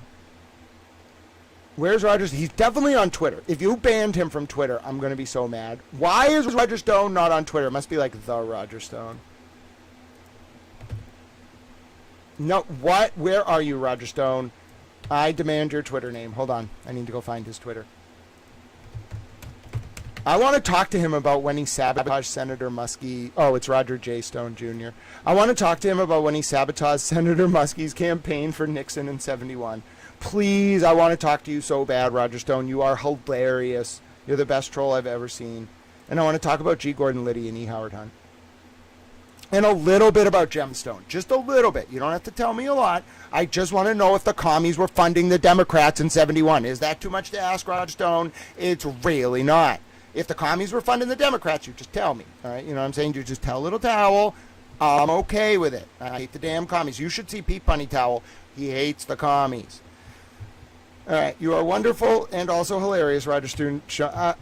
Please do contact me anytime if you want to talk about how you tanked Muskie's campaign in 72 by framing him as a commie. I find that hilarious. I find that endearing. And also, I have questions about Project Gemstone. You're going to be like, oh, this dude does not mess around. That's true! Out of everything I've ever said, that's true. That is not how you spell... Is that actually how you spell Khashoggi? I did not spell Khashoggi's name right. That's a very hard name to spell. No, I did not spell it right at all. It's Khashoggi. I only missed one letter. That's incredibly good, Grant. Grant, I am very proud of you. Khashoggi. Bro, that is a really... Oh, I put an extra G in there. Okay, I'm less proud of myself. But the point is, I got like 8 of 10 letters correct. That is not an easy name to spell. It's such a hard name, it's not even in the Google dictionary. Now, I'm not good with the word assassination. That's probably like the hardest word for me to spell. That and independence. I have to always remind myself there's an pen in independent, or I just can't spell it. And assassination pisses me off because I can't even get close enough to getting it right for the word to show up on the correction. So I just have to keep guessing. Assassinate. And I just guess random letters. I'm like, is that close enough to assassination? No. Yes, it is.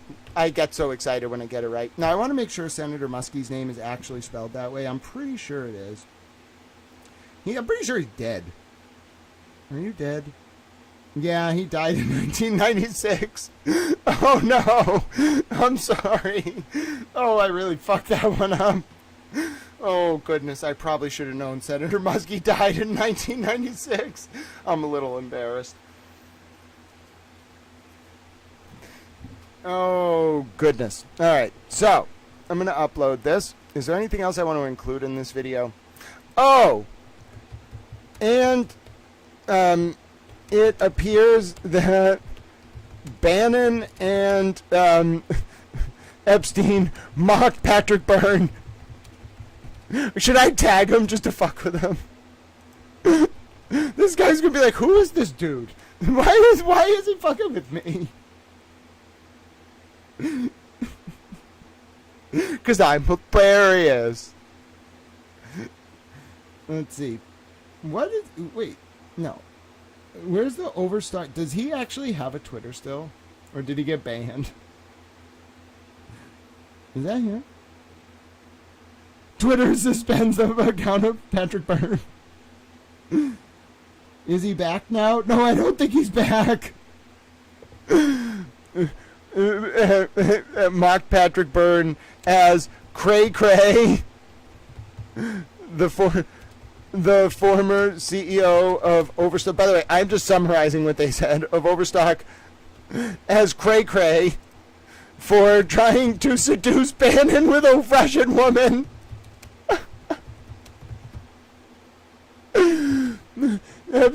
Bannon also told Epstein that Byrne said he was CIA, which is, funny enough, how I found the file. I think I'm the only person who literally writes my stories live for my audience. How do you spell dude's last name? Is it B-Y-R-N-E? B-Y-R-N-E, yeah, that's right. What else did they do? Did I talk about the MBZ and MBS thing? Yes, I talked about the Roger Stone thing, and then I talked about the fucking Patrick Byrne thing. I hit all 3 points that quickly. Bro, sometimes I'm just like, I don't know if it should be possible for me to do that. I took a 17-page complex coded text conversation, found 3 important pieces of information, amalgamated them, summarized them, recorded a video about them, then typed up all of that, and then I'm now going to upload the video summary with text. And then I'm going to cite the primary source just to prove that I'm a boss. Pretty sure someone should just elect me. Let's just give Towel the country. What's the worst that can happen? I mean, you know what I'm saying? Seriously, what's the worst that can happen? I think it can't get worse. I mean, President Trump's really good. I like him. So, like, we have to wait a few years. I'm not doing anything until President Trump is out of office. But you know what I'm saying? He's a good guy. I like President Trump. But once he's out of office, anything goes. I'll run. I'll do what you want. Just send me somewhere.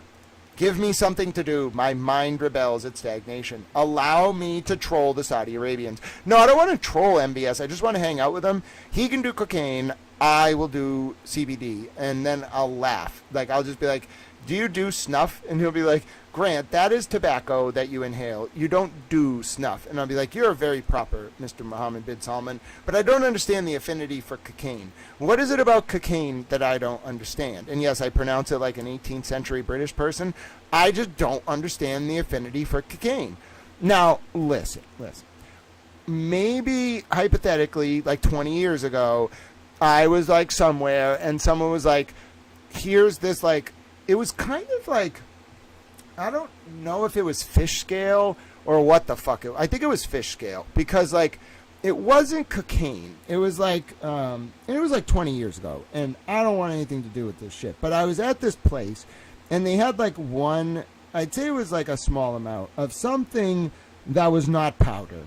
Like, it was definitely like a off-white substance of some kind, and like, but it wasn't powder and it wasn't meth. It was definitely cocaine.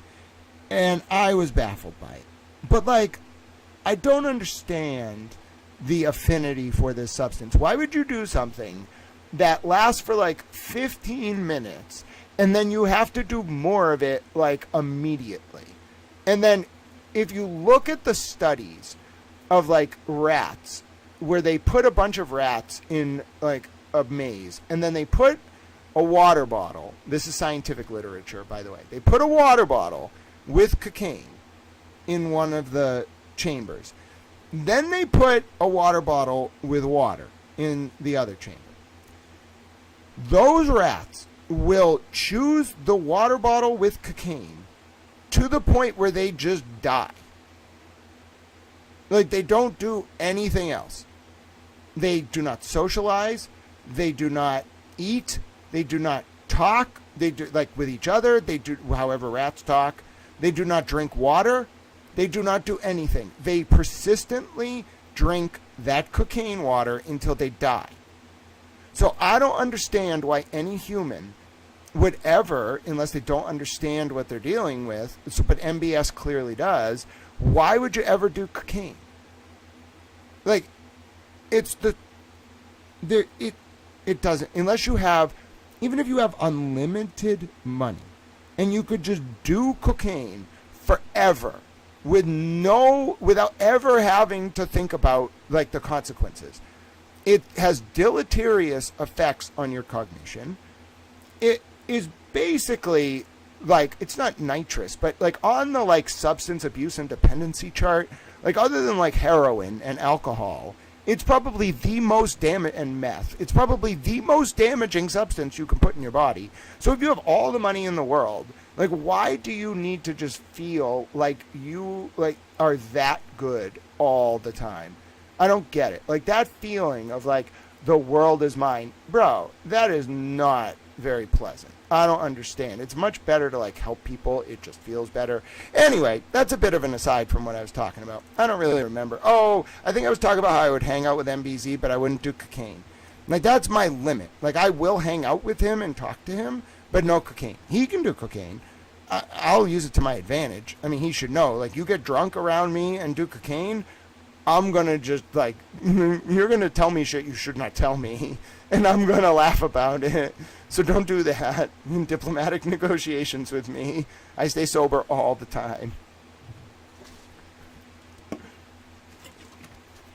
Hi, Nurse MT. Welcome. We're talking about... Oh, God bless you, Nurse MT. I was about to give you a towel wrench before you sent your wonderful super chat. Thank you. Nurse MT, we're talking about the deleterious impacts of cocaine and why I don't understand why people drink, have sex, and do cocaine. Now, I might be a bit of an outlier, but it's also why my brain works this way. God bless you. you, nurse. That's spelled right. MT. Towel loves nurses, and you are so kind to support the stream. It's true. Nurses are the best. Everyone take a minute to thank all of the nurses out there.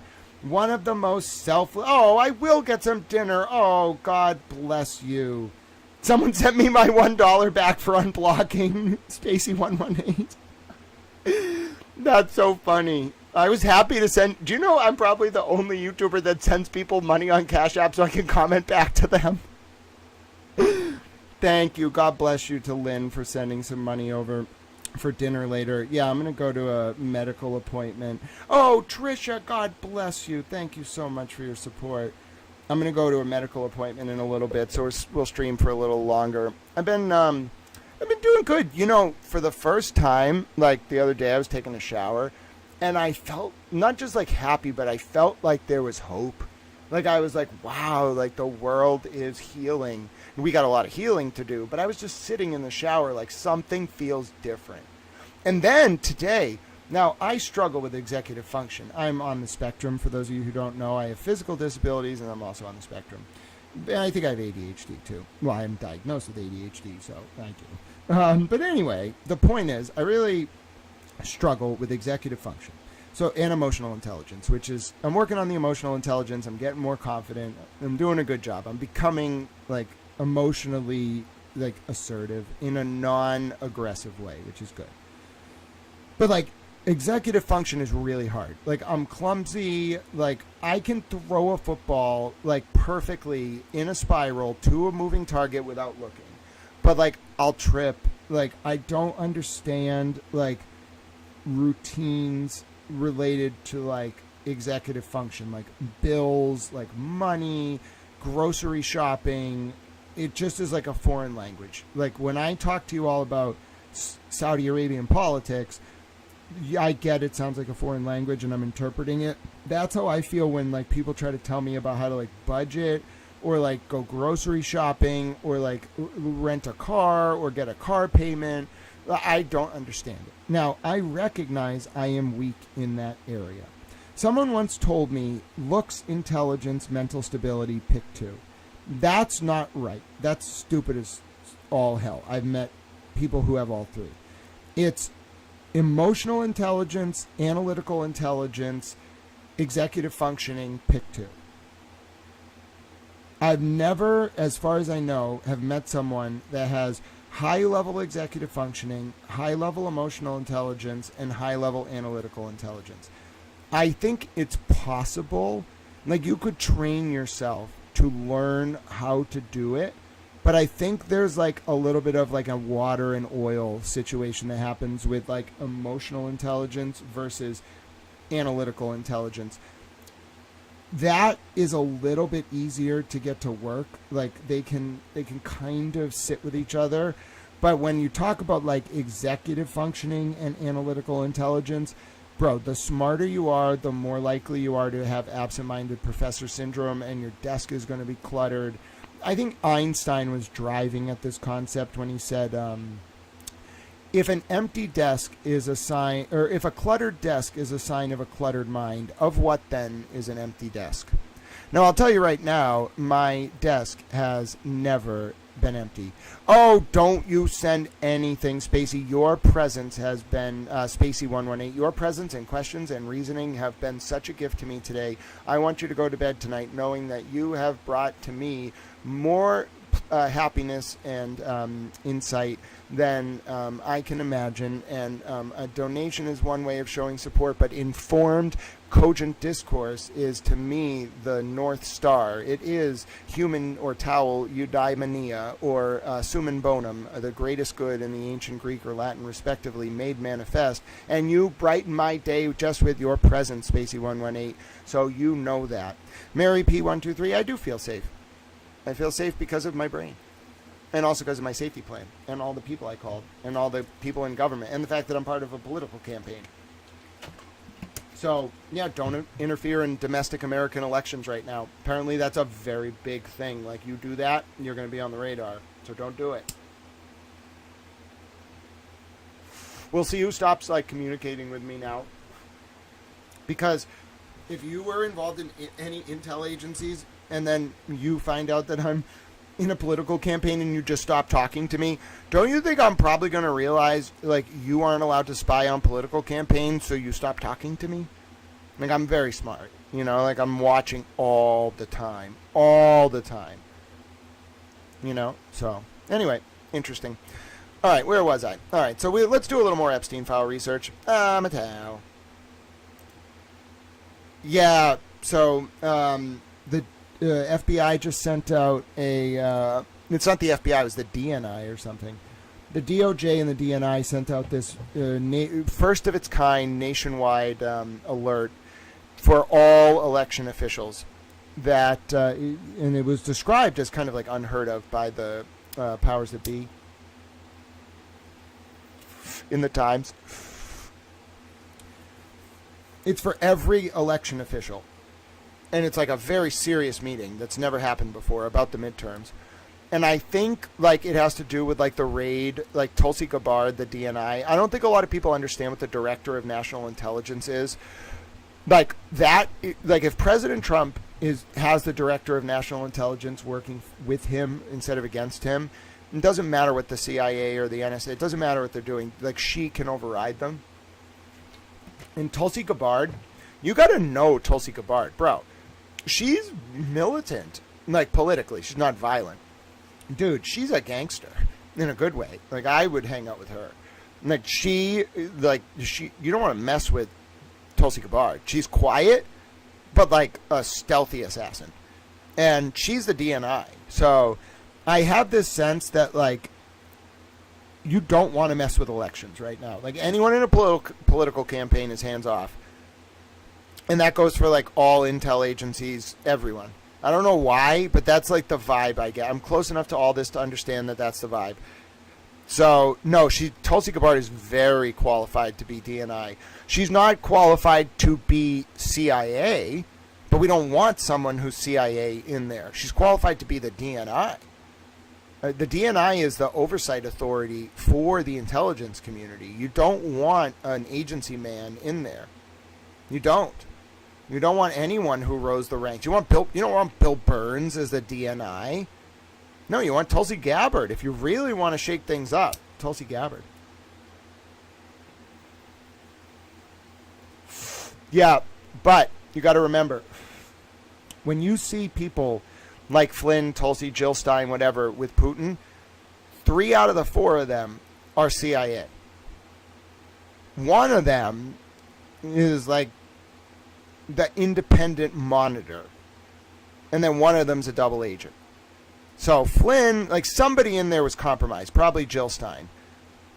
Flynn was the, like, actual DNI. And then Tulsi was probably the, like, one of the intel agencies. It doesn't have to be CIA. She could be DIA, Defense Intelligence. She could be Army Intelligence. Wasn't she in the military? She could be Air Force Intelligence, Navy Intelligence. I don't know. Like, you could be, where do you think John Ratcliffe was? Like, you'll go look him up. I bet you'll never find him serving in that position, but he probably did.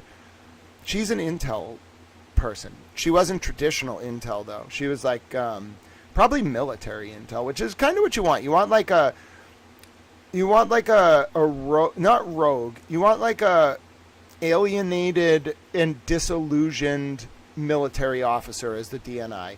Like someone like Smedley Butler, who like gets approached by like the business plot and he's just like, no, I'm not doing that. And then you have him as DNI. He's like like Tulsi Gabbard's like him. She's like a oversight authority unto herself, but she also isn't afraid of anything. So of course she would meet with anyone. That's what the DNI does.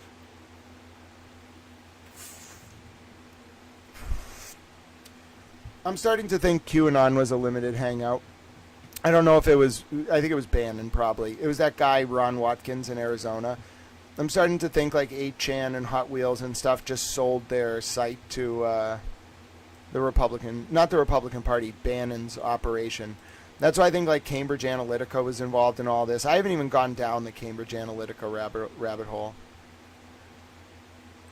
All right, so what's this? Oh, this is the woman who was upset that the FBI wasn't responding to her. What's this? Is this a news summary?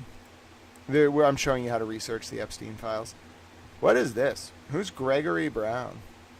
Greg Brown's weekly reading. Yeah, I saw a lot of this stuff.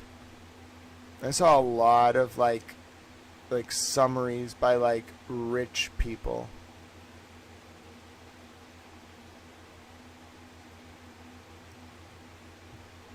Wow. Yeah, they were liberals, by the way. Did I tell you, Ghislaine Maxwell and Jeffrey Epstein?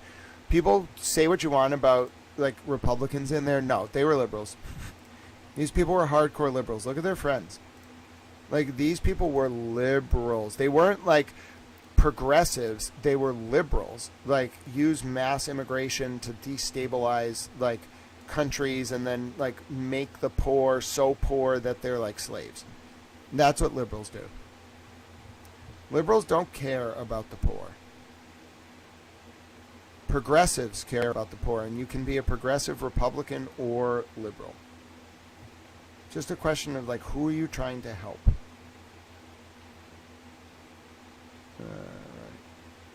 Oh yeah, and then this email got me a lot.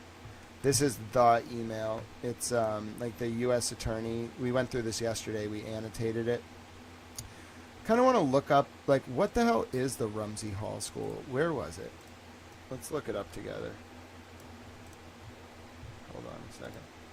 Sometimes I'll do these searches, like, in another tab, just in case. Where is it? Oh, it's in Connecticut.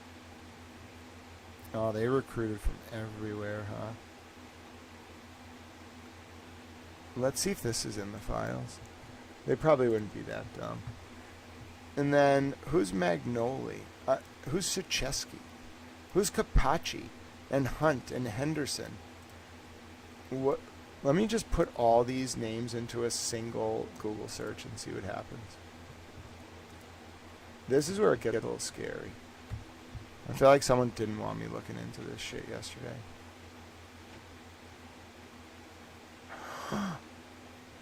Alright, I found Magnoli. It's a coach. The only name I can find is Magnoli. Alright, what about Shucheski?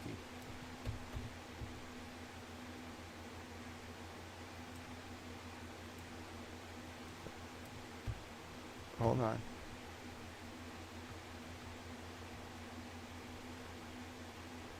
Lisa Surcheski. I found it. The class of 56. Oh my God, these are all real people. Oh my God. What? This is crazy. Who's Capacci?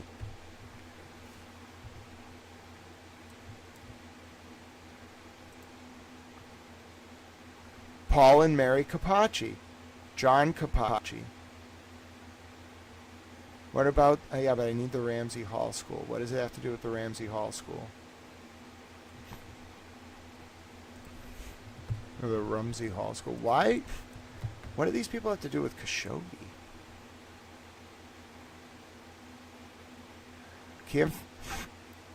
Modeling. So I'm looking for the last name Capacci. I found a few things.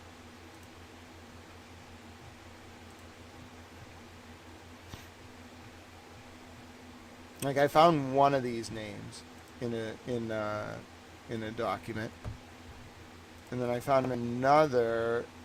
I found Lisa Sarchevsky. So she looked evil, dude. Who the hell is this woman? Oh my God! All right.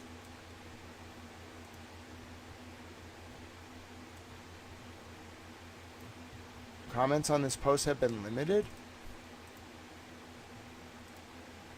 Alright, but who's Capacci?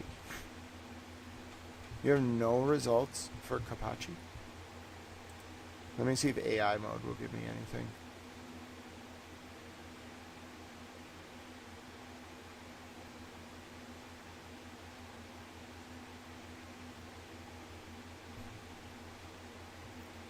Nothing.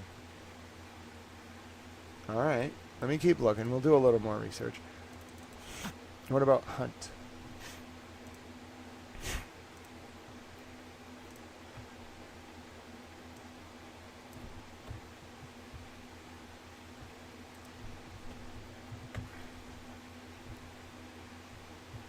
Anything with the word Hunt in it?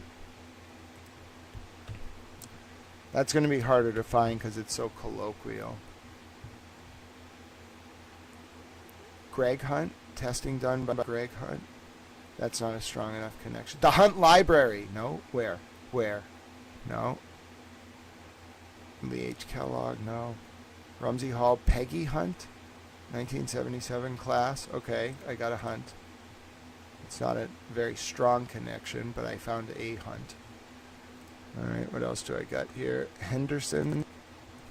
This school did not do a very good job hiding these people because they're all tied to that school. Alright, what about Henderson? Yeah, no, I want Boulain operators. Henderson. Anything on Henderson? Founded by no.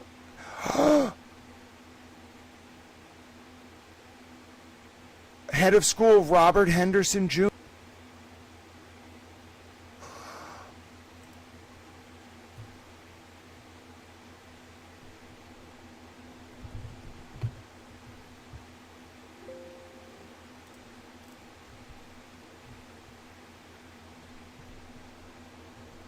Whoa.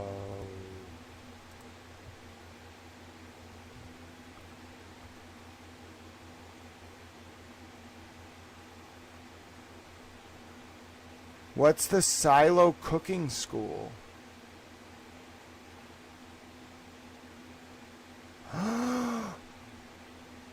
This is where Martha Stewart and Julia Child and Jacques Pepin did their...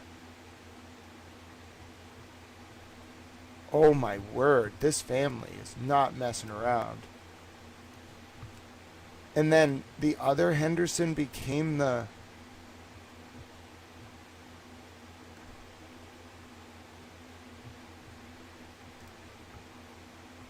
Oh no.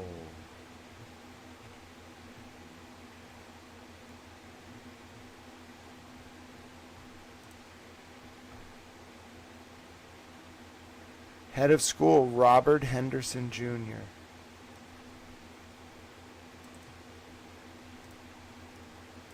Who are you?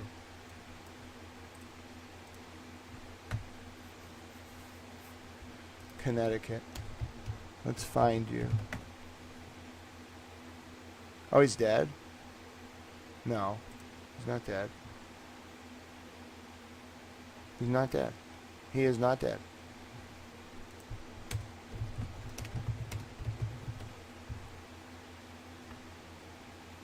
Robert Henderson Jr. He's still alive. What the fuck?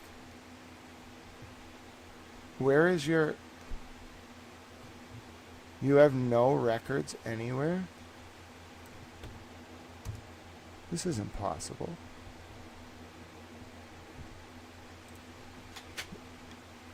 You're a ghost? Oh, I found him. You live in Estonia, huh? Asonaya? Never even fucking heard of that, bro.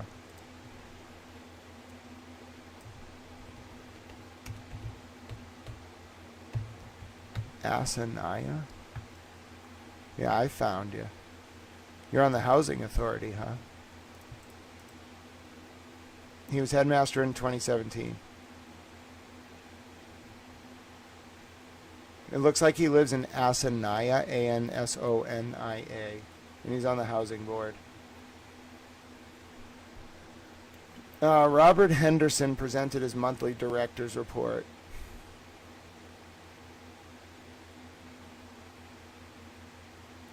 Something called the NHP Foundation. Oh, this dude is in charge. Alright, what else? So it looks like he is... I found him. I'm not going to show you this research, but I found him. He's in Asinoia. It's a very weird fucking town to spell.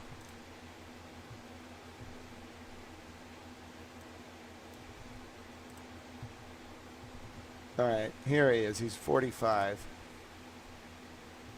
How you doing, Mr. Henderson? Good to meet you. My name's Grant.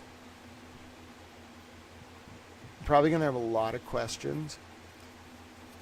You should get them answered before reacting. Alright. What do you do with your life?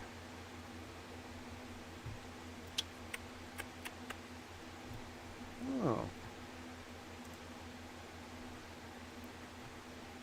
Huh. First and second wife, it looks like. No kids? Where'd you live?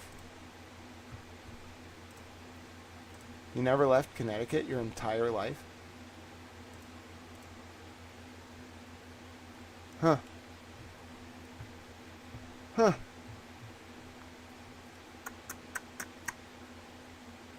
Huh. Interesting.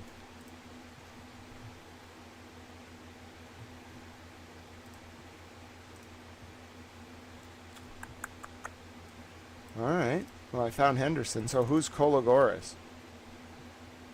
And then, oh, we got to do Robert Elia, too. Alright, hold on. I got a little more time. We'll keep going tomorrow. Now, what the hell was the name of this school? It has such a weird name. Ramsey Hall School.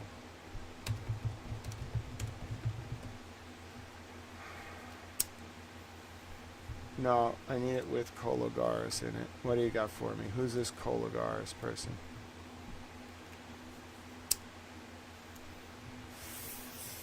Nothing? Come on, give me something. What do you got for me?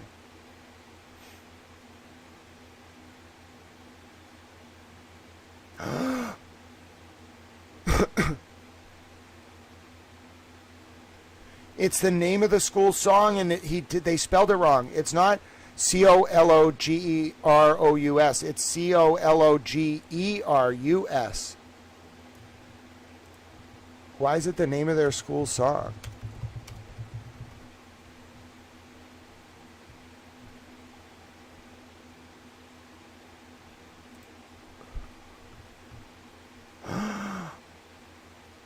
It's a person.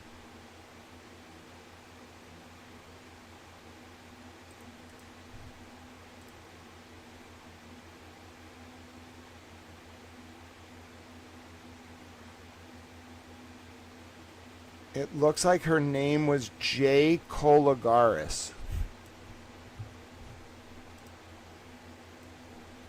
She was married in New Jersey in 43. She doesn't really exist, though. What the fuck is this? She was married in 1943.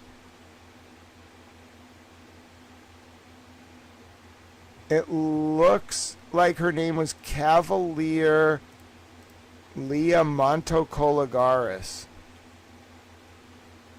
Or Cavalier Leah and Montocologaris. So the man's name, it looks like it was Montocologaris.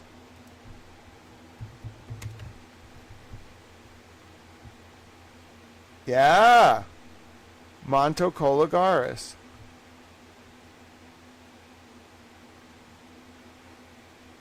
I can find no record of this person.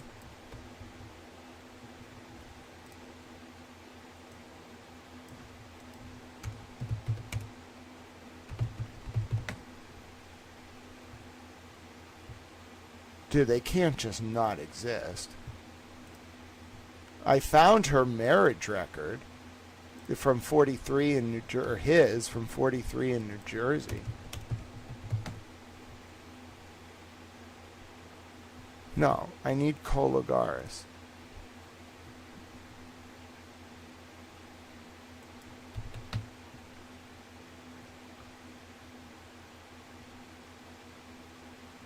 District, Litchfield County, Jane Roe versus the Ramsey Hall School. I'm looking it up right now, 3 Clerk Monty. You might have it.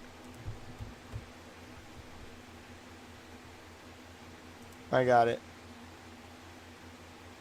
3 Clerk Monty, you're a boss.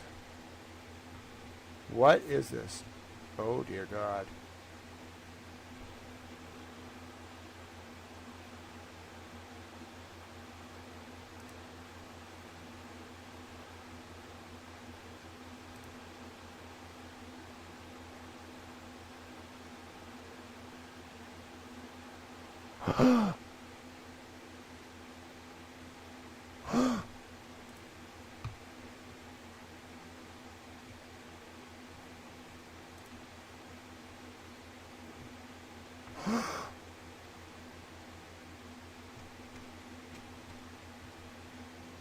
Oh my God.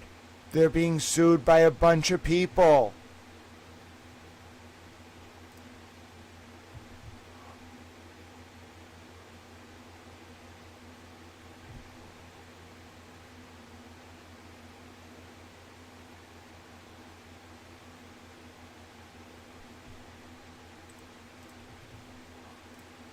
Oh, these are the settlements. Oh no!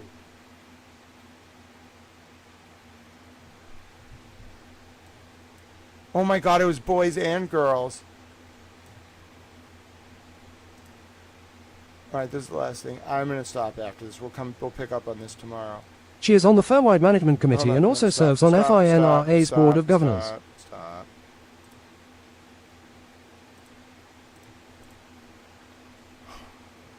Okay. Okay. Okay. Okay. Okay.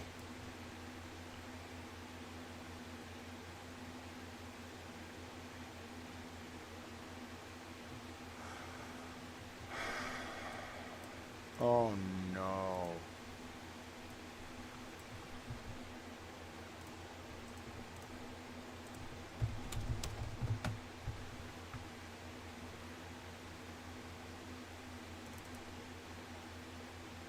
Oh no.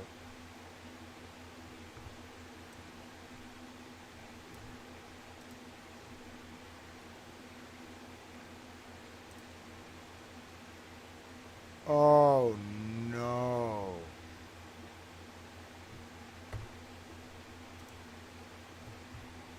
How did this happen? Oh no. Oh, this is really bad.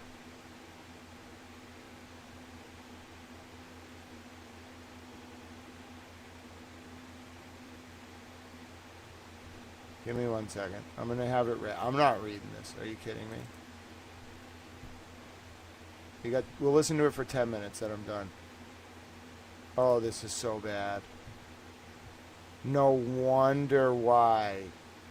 Dude, that was a real tip. That was a serious fucking tip.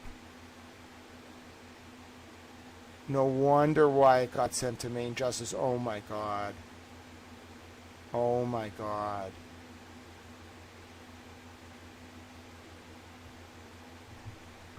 You. This can't be happening.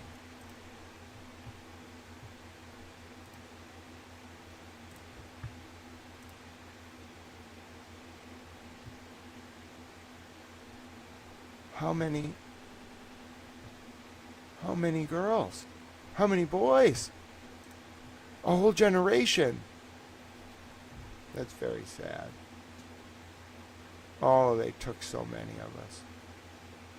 Oh, you poor things. I'm so sorry they did this. Oh, you poor things. I'm so upset.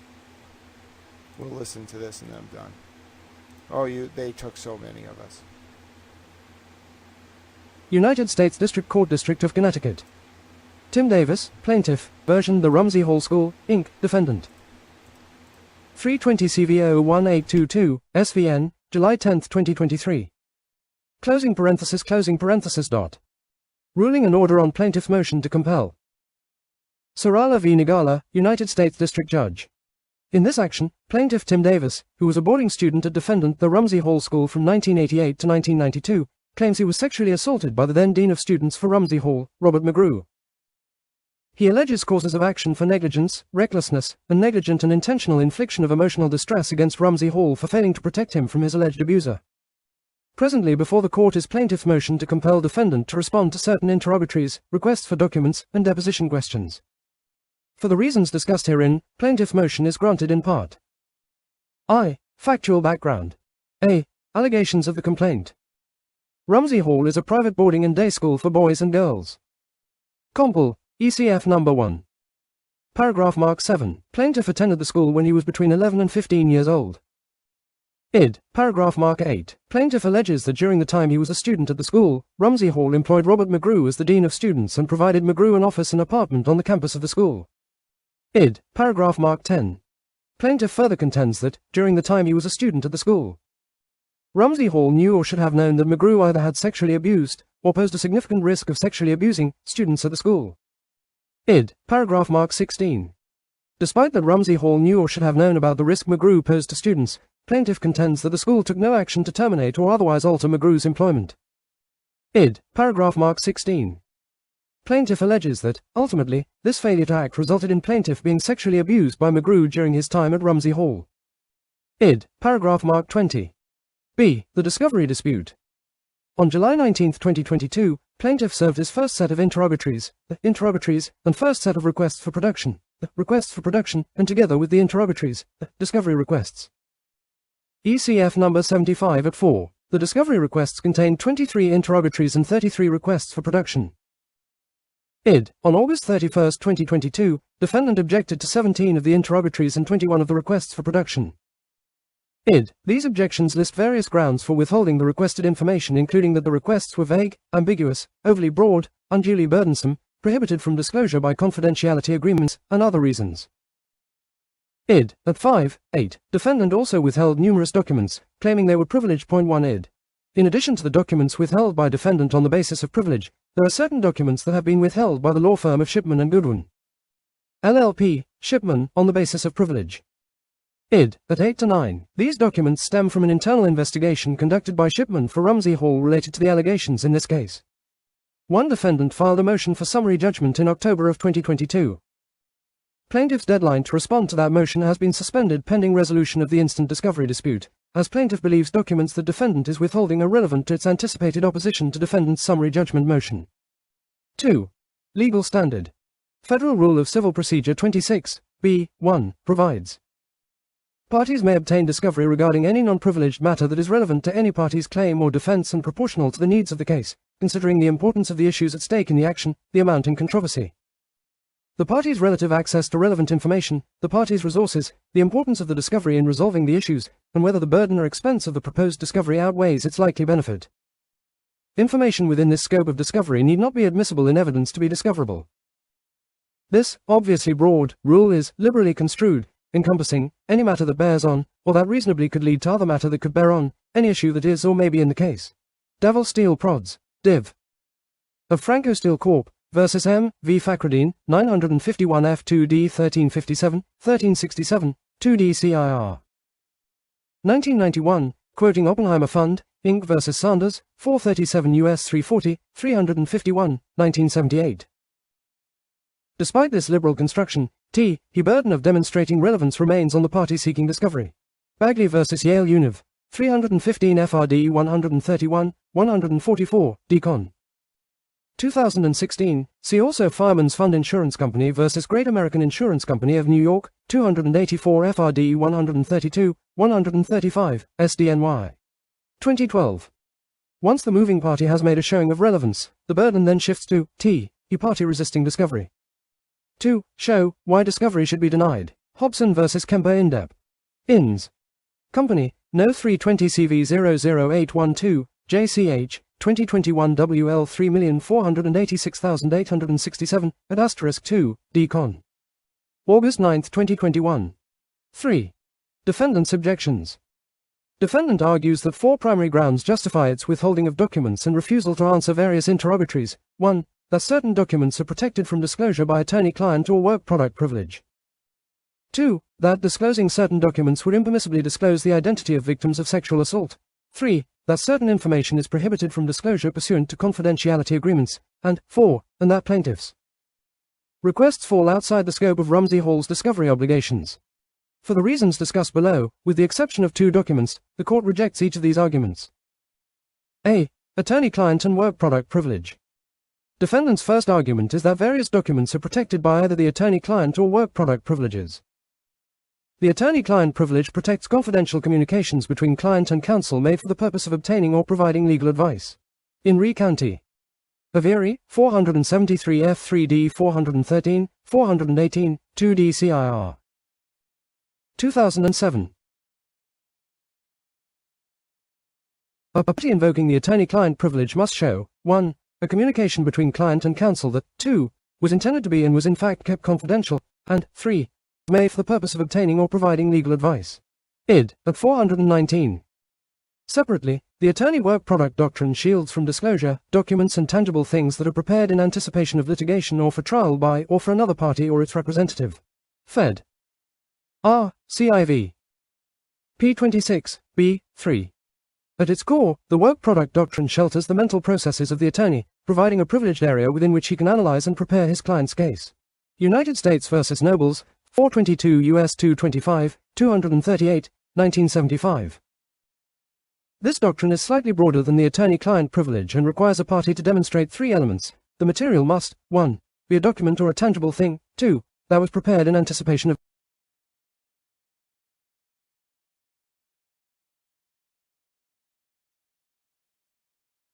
Read it. Read it.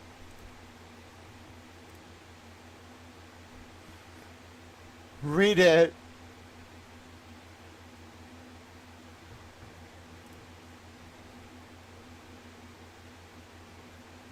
You were right, 3 Clerk Monty. Read it.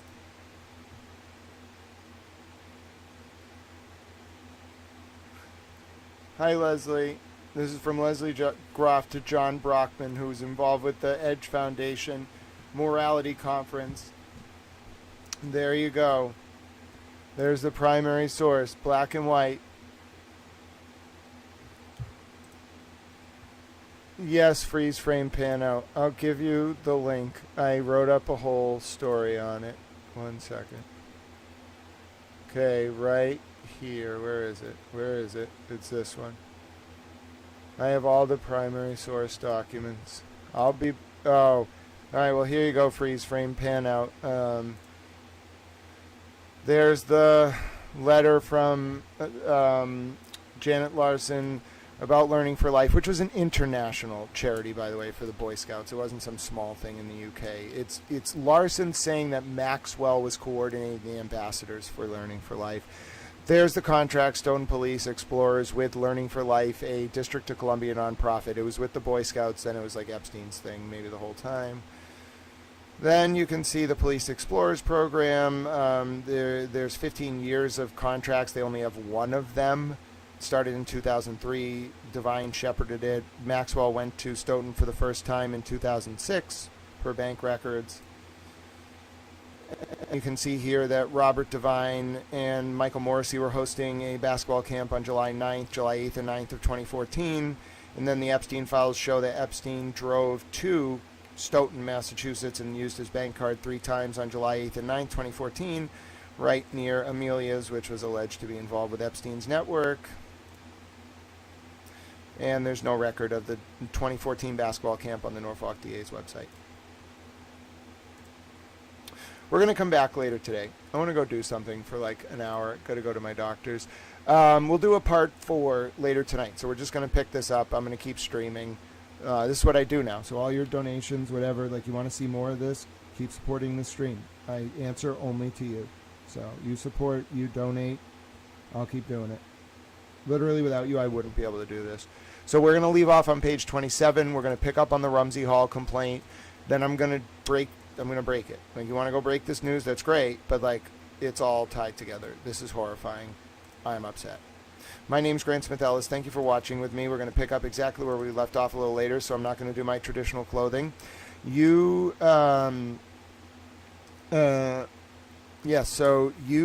What is number 007362226?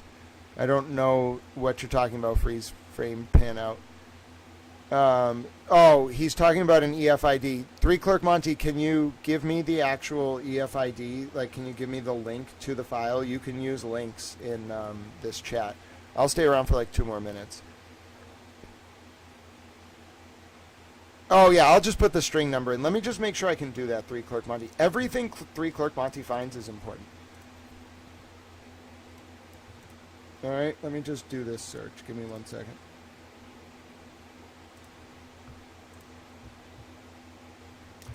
Let me rip the IDs for the Ramsey Hall stuff. 1 second.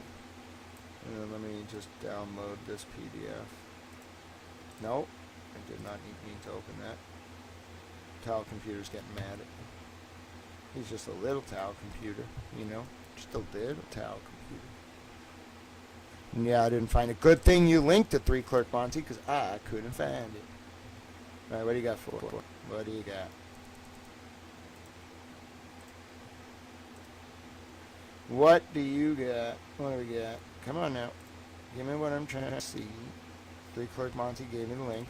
What do you mean it didn't give me any? No, just open. Open. I'm going to bring it over here. Open. It opened. What is it? Oh my goodness, it's John Brockman again.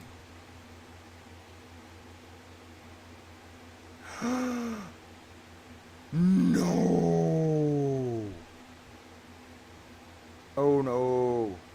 Here we go. Look what 3-Clerk Monty found. It's ETFA 000736226. My name's Grant Smith Ellis. Yep.